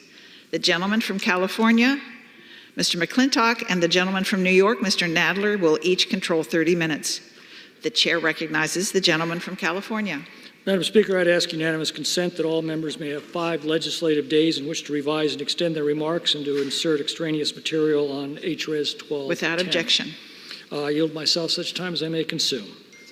The gentleman is recognized. Madam Speaker, House Resolution 1210 comes before us as thousands of frontline law enforcement officers come here to this Capitol to ask for our help to restore a justice system that was once the envy of the world, but in recent years has been undermined by woke district attorneys who refuse to enforce our laws, woke city councils that insult and defend our law enforcement, and woke federal officials who refuse to secure our border, which is becoming an increasing source of deadly drugs, terrorists, criminal gangs, and criminal cartels who illegally cross our borders daily. Just a week ago, I noted on this floor that on the first day that Joe Biden took office, he rescinded the successful Remain in Mexico policy that had slowed phony asylum claims to a trickle. He completely blocked completion of the border wall, and he ordered ICE to stop enforcing court-ordered deportations, and thus began the largest illegal mass migration in history. But I need to update the numbers this week that I cited last week. To date, this administration has now deliberately released a total of 4.9 million illegal aliens into our communities, and it's allowed another 1.9 million known gotaways to evade the Border Patrol as the Border Patrol has been overwhelmed. So the new numbers combined nearly 6.8 million illegal aliens who have entered this country because of the Democrats' open border policies. That is now a population larger than the entire state of Indiana, our 17th largest state with 9 congressional districts. Now, I expect the Democrats will complain that we're bringing up yet another measure condemning these policies. Well, I have news for them. They need to get used to it. We're going to keep bringing it up until these policies are reversed or until the people can elect an administration that can and will. I suspect we'll hear the Democrats today, as we have on so many past debates, assert that immigrants are more law-abiding than Americans. Well, listen carefully to what they say. They make no distinction between legal immigrants and illegal immigrants. And that is the supreme insult to the millions of legal immigrants who enter our country every year by obeying our laws, waiting patiently in line, and doing everything our country asks of them. Legal immigrants come here pledged to pull their weight, not to be a burden on others, to obey our laws, and to love and defend our country. Illegal immigrants come here under very different circumstances. Their first act is to commit a federal crime by illegally entering our country. Their second act is to demand free food, shelter, medical care, clothing, education, transportation, and legal services. I have watched them at the border taunting our Border Patrol as they illegally cross into our country. To equate their lawless behavior with law-abiding, hardworking, and patriotic legal immigrants is an outrage, and my colleagues who do so should be ashamed of themselves. The number of terrorist suspects the Border Patrol has encountered has ballooned exponentially, and law enforcement officials are warning that among the 1.9 million known gotaways, mostly single military-aged men, is likely a dangerous fifth column which could soon launch devastating attacks within our borders. Fentanyl brought in through the open border is killing hundreds of Americans every day. Democrats' sanctuary policies hamstring attempts to deport criminal illegal aliens. And worst of all, the admission of untold thousands of the most vicious gang members on the planet are now producing a terrible butcher's bill of murders and assaults upon Americans. And their contention that illegal immigrants are more law-abiding is simply gaslighting. Here are the real numbers. When the Federation for American Immigration Reform looked at the actual numbers reported by state prisons in order to get reimbursement from the federal government, they discovered the tragic truth. Now again, these are the requests states make to be reimbursed for the cost of incarcerating illegal aliens, and those numbers reveal that aliens are 231% more likely to be jailed for crimes in California, 440% more likely in New Jersey, and 60% more likely in Texas, just to name a few. 231% more likely to be jailed in California, according to their own SCAPE numbers. But you won't find that anywhere else, because it's illegal in California to otherwise report the immigration status of criminals and criminal suspects. So by their criteria, not a single crime is ever committed by illegals in California. Yet at the same time, they report their jails are overflowing. This is lunacy, and it's got to stop. Our law enforcement officers know this because they deal with this crisis every day at the peril of their own lives. Our angel families know this all too well as they grieve their loved ones lost to this entirely preventable tragedy. Now, the House can and has written laws that will make it easier for future presidents like President Trump to secure our borders and would make it harder for future presidents like Joe Biden to open them. But ultimately, this is an enforcement problem. When I visited with the Border Patrol agents in Yuma last year, I reminded them that the Congress writes laws, but we can't enforce them. I asked them what laws they needed us to write. And they unanimously answered, we don't need new laws, we need to enforce our existing laws. When Republicans visited Eagle Pass in January, the Sector Chief there said, I'm standing in front of an open fire hydrant with a bucket. I don't need more buckets, I need somebody to turn off the hydrant. Donald Trump did that. And despite vicious opposition from the Democrats, he finally got that hydrant down to a dribble. Biden opened it full force with his first executive acts that he signed. And that's a problem that can only be fixed by replacing this administration with one determined to secure our border, defend our country, protect our people, and uphold the rule of law. And that can only be done by the American people at the ballot box. Until then, Republicans in the House will keep raising this issue at every opportunity because at the moment, that's all that we can do. Madam Speaker, I reserve the balance of my time. The gentleman reserves. The gentleman from New York is recognized. Madam Speaker, I yield myself such time as I may consume. Gentleman's recognized. Madam Speaker, my Republican colleagues like to talk a big game when it comes to immigration and border security. They have a long list of grievances against the Biden administration and a lot of tough talk about what should be done. But when it actually comes to doing something about it, doing the hard work of legislating and finding meaningful solutions to real problems, that is where they come up short. So instead, they resort to bringing up completely meaningless, non-binding resolutions that allow them to shake their fist and to demonize immigrants for a little while accomplishing absolutely nothing. They can't even manage to bring up a simple resolution honoring law enforcement officers during Police Week. They have to turn everything into a broadside against the Biden administration and an excuse to play politics on immigration.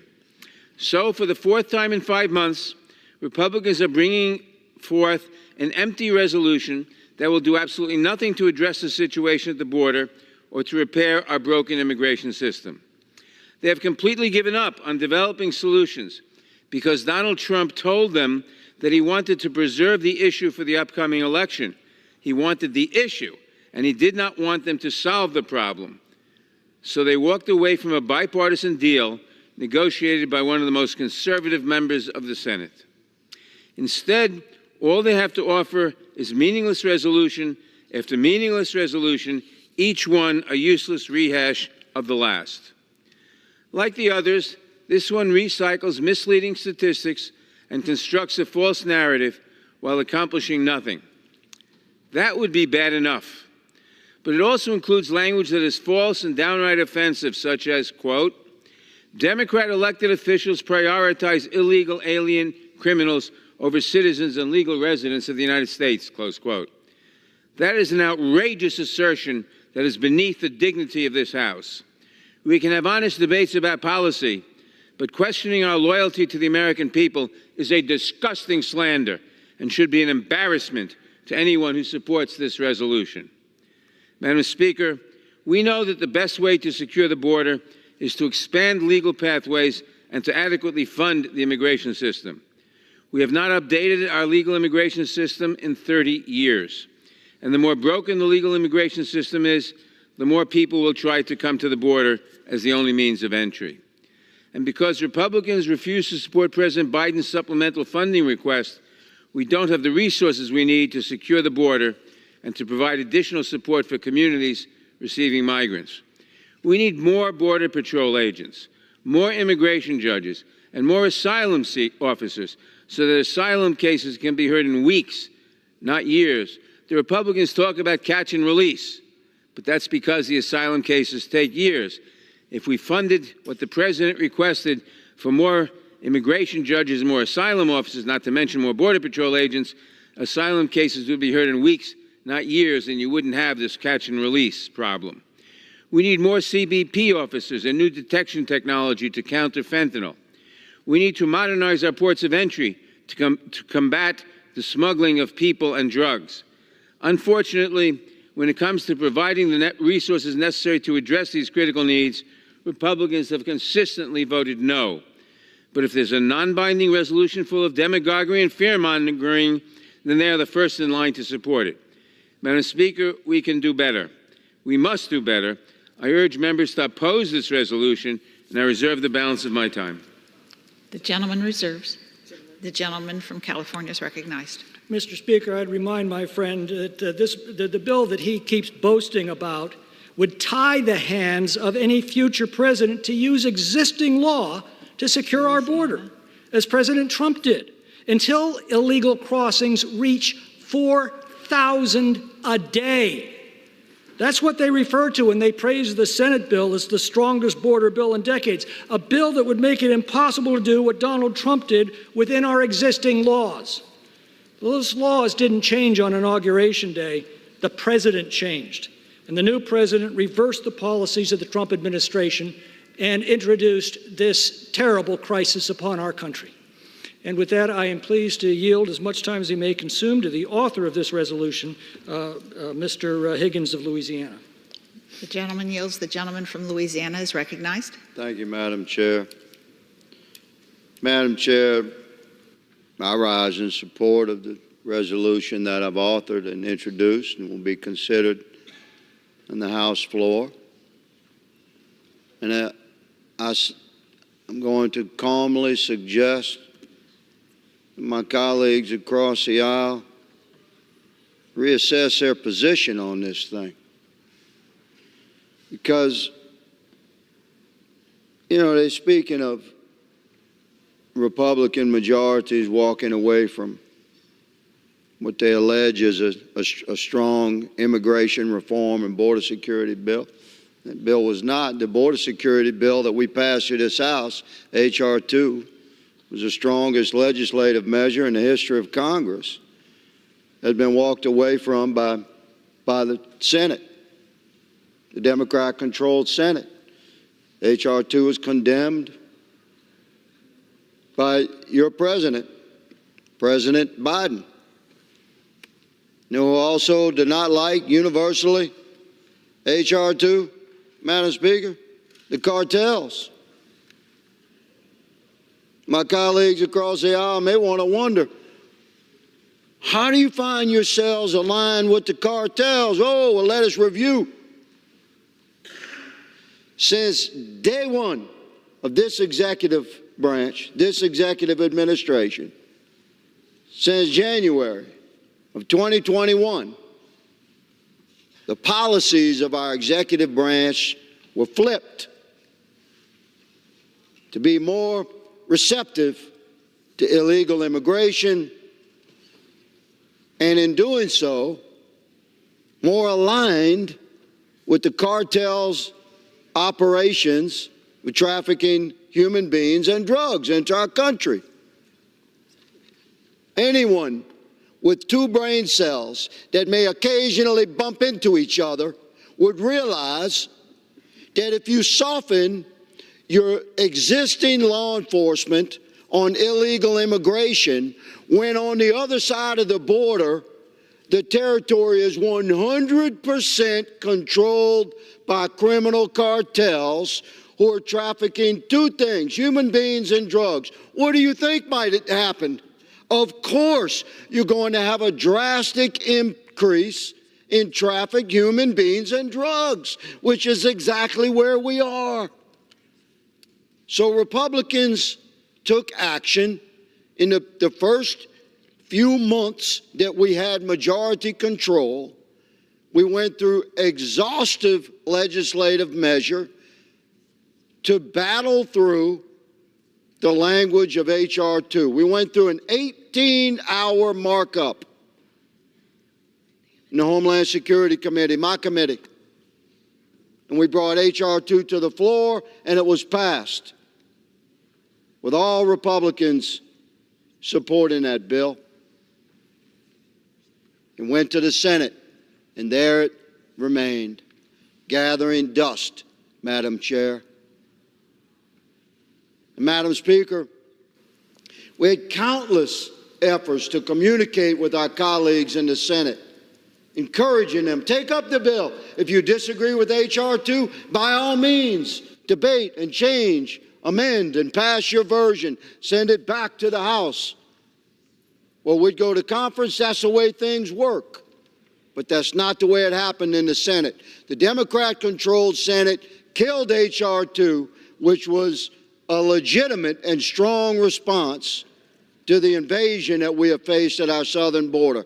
My resolution simply acknowledges and condemns the loss of our sovereign control at the southern border and the impact that this wave upon human wave of misery and drugs and human trafficking has brought upon our country, and the impact upon local and state law enforcement, who has had to bear the full brunt of the Biden administration policies, Madam Speaker.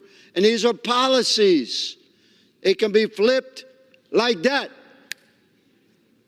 very quickly. You put me in charge of our border policy, find out what happens with cartel operations. They're going to have to take some of those trillions of dollars they stole from us, trafficking the misery of human beings, caught up in their pipeline and sold their horrible tale of coming to America and prospering. It was sold a story by the cartels, and they were caught up in that trafficking. And how was that trafficking allowed? Because the doors were open, the borders were opened. By what? By lack of money? No. By change in policy from the executive branch. And local and state law enforcement, Madam Speaker, has had to deal with that. And those men and women have suffered. Those departments have suffered. They've been forced into crisis, not by their own communities where they live and serve, but by executive policies of this federal government. And my resolution is not meaningless, I say to my colleague across the aisle. It's quite the opposite. It acknowledges the service and sacrifice of the men and women that wear a badge at the local and state level across our country, who have been horribly impacted by the Biden administration policies at our southern border, which has brought generational trauma upon our country. An era of misery we may never forget. I thank the gentleman for allowing me to speak for this amount of time, and I yield. Gentleman from California reserves. Gentleman from New York is recognized. I reserve. Gentleman from New York reserves. Gentleman from California. Mr. Speaker, I'm pleased to yield 5 minutes to the gentleman from Arizona, Mr. Biggs. Gentleman is recognized. Mr. Speaker, I thank the gentleman for yielding time to me. I do find it interesting that the arguments are consistently wrong from my colleagues across the aisle. First of all, now they're telling us, oh, it's just money. They need more money. And yet, overwhelmingly, everybody on that side of the aisle voted for the continuing resolutions that have come up the last 3 months. There wasn't one of them that said, let's amend the CR and get more money. No, they didn't do that. They said we're going to rely instead on this bogus bill that was going to come from the Senate. Now, the bogus bill from the Senate that they love it, they embrace it. Why do they embrace it? Because it has a few things in it that are really unique. Number one, every day, 1,500 people have to be allowed in. Not legally, because we allow over 1 million people in illegally. They have to be let in if they're here illegally. 1,500. Well, that would be an improvement for sure, because we're looking at 3 million this year, and that would only be about 500,000, over 500,000. So I can understand why they'd say that's an improvement. But the reality is the president has authority now to act and has chosen not to act. But this bill from the Senate would have said he could close the border when the number got to 5,000 a day. That was an option, 5,000. Well, good grief, that's over 1.8 million. That, by the way, that'd still be an improvement over what the Biden policy is today. The mandatory closure of the border doesn't kick in until 7,500 illegal aliens are encountered. Wow. Wow.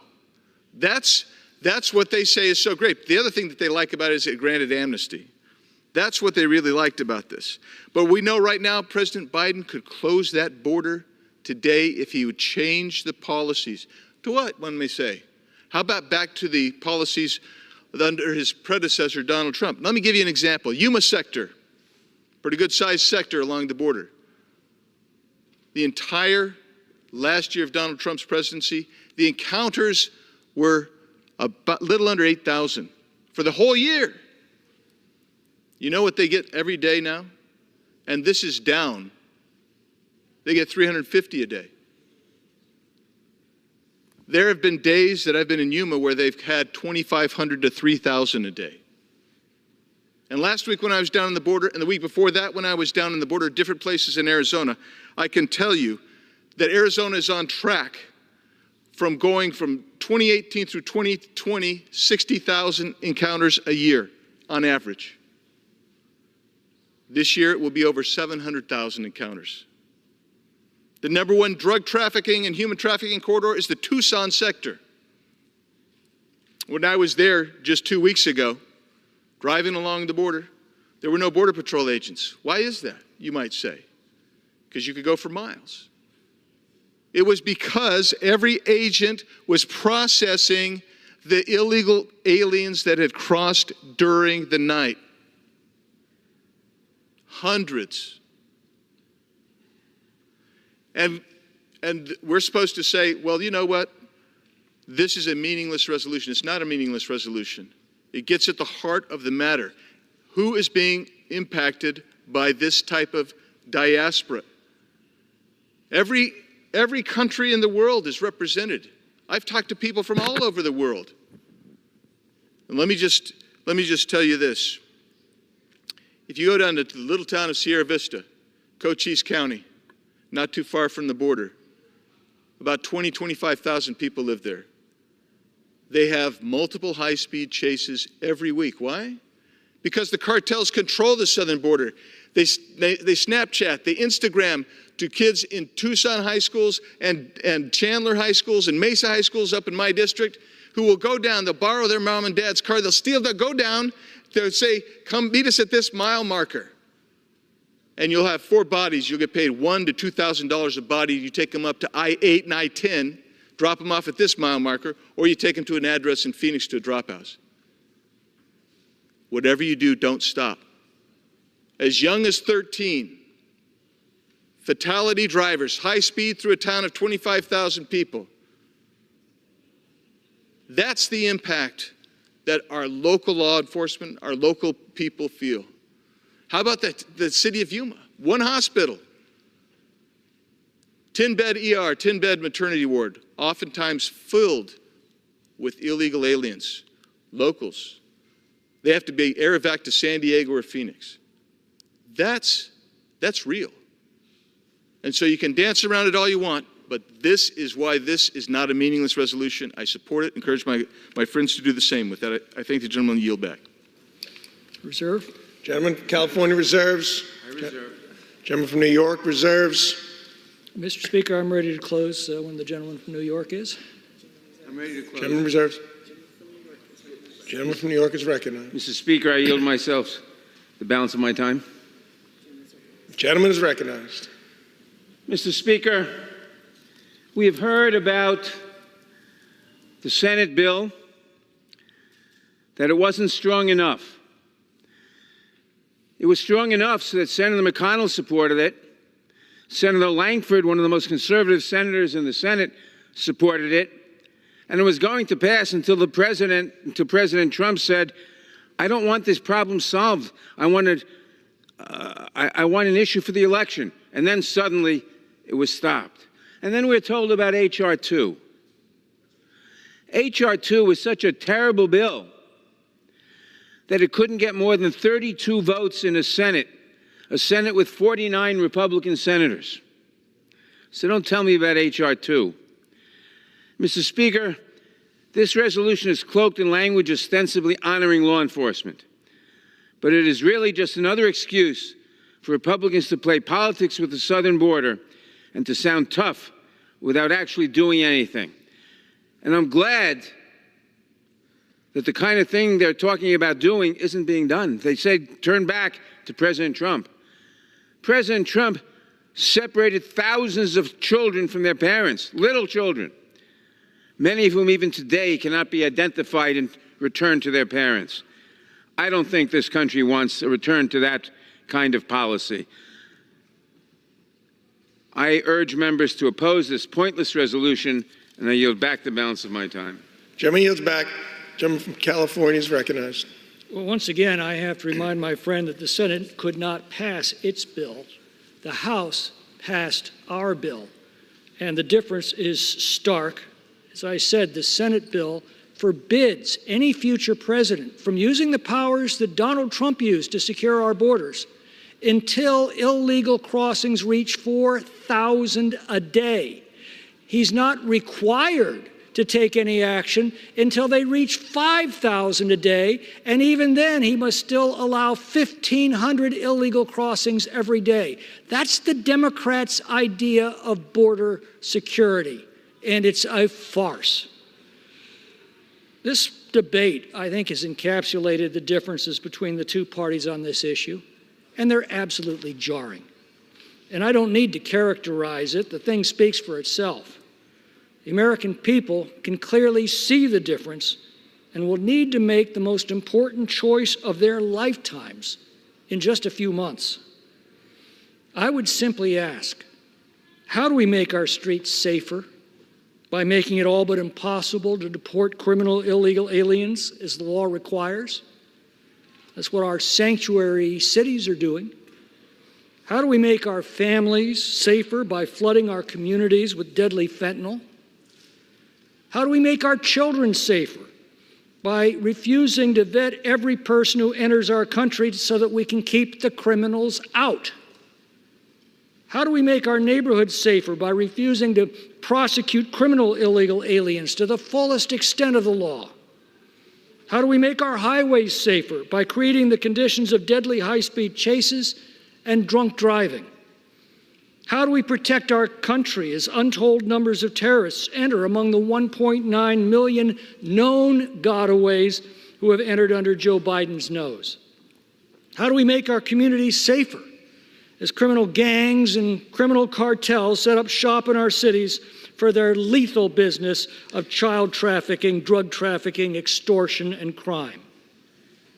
These are the questions that have gone unanswered since this administration took office, and with which our local law enforcement officials must grapple every day at the peril of their own lives in order to protect ours. It's time we thank them for their service and their sacrifice and put the full might and fury of our nation behind the defense of our national borders. And that's what this resolution calls for. But one thing more will be needed that Congress cannot provide, and that is a new administration. Let's pray it comes in time to save our country. I yield back. Gentleman yields. All time for debate has expired. Pursuant to House Resolution 1227, the previous question is ordered. on the resolution and the preamble. The question is on the adoption of the resolution. Those in favor say aye. Those opposed, no. The ayes have it. The resolution is agreed to. Without objection, the motion... Speaker, on that, I'd request the yeas and nays. Chairman requests yeas and nays. Those favoring a vote by the yeas and nays will rise. A sufficient number having risen, the yeas and nays are ordered. Pursuant to Clause 8 of Rule 20, further proceedings on this question are postponed.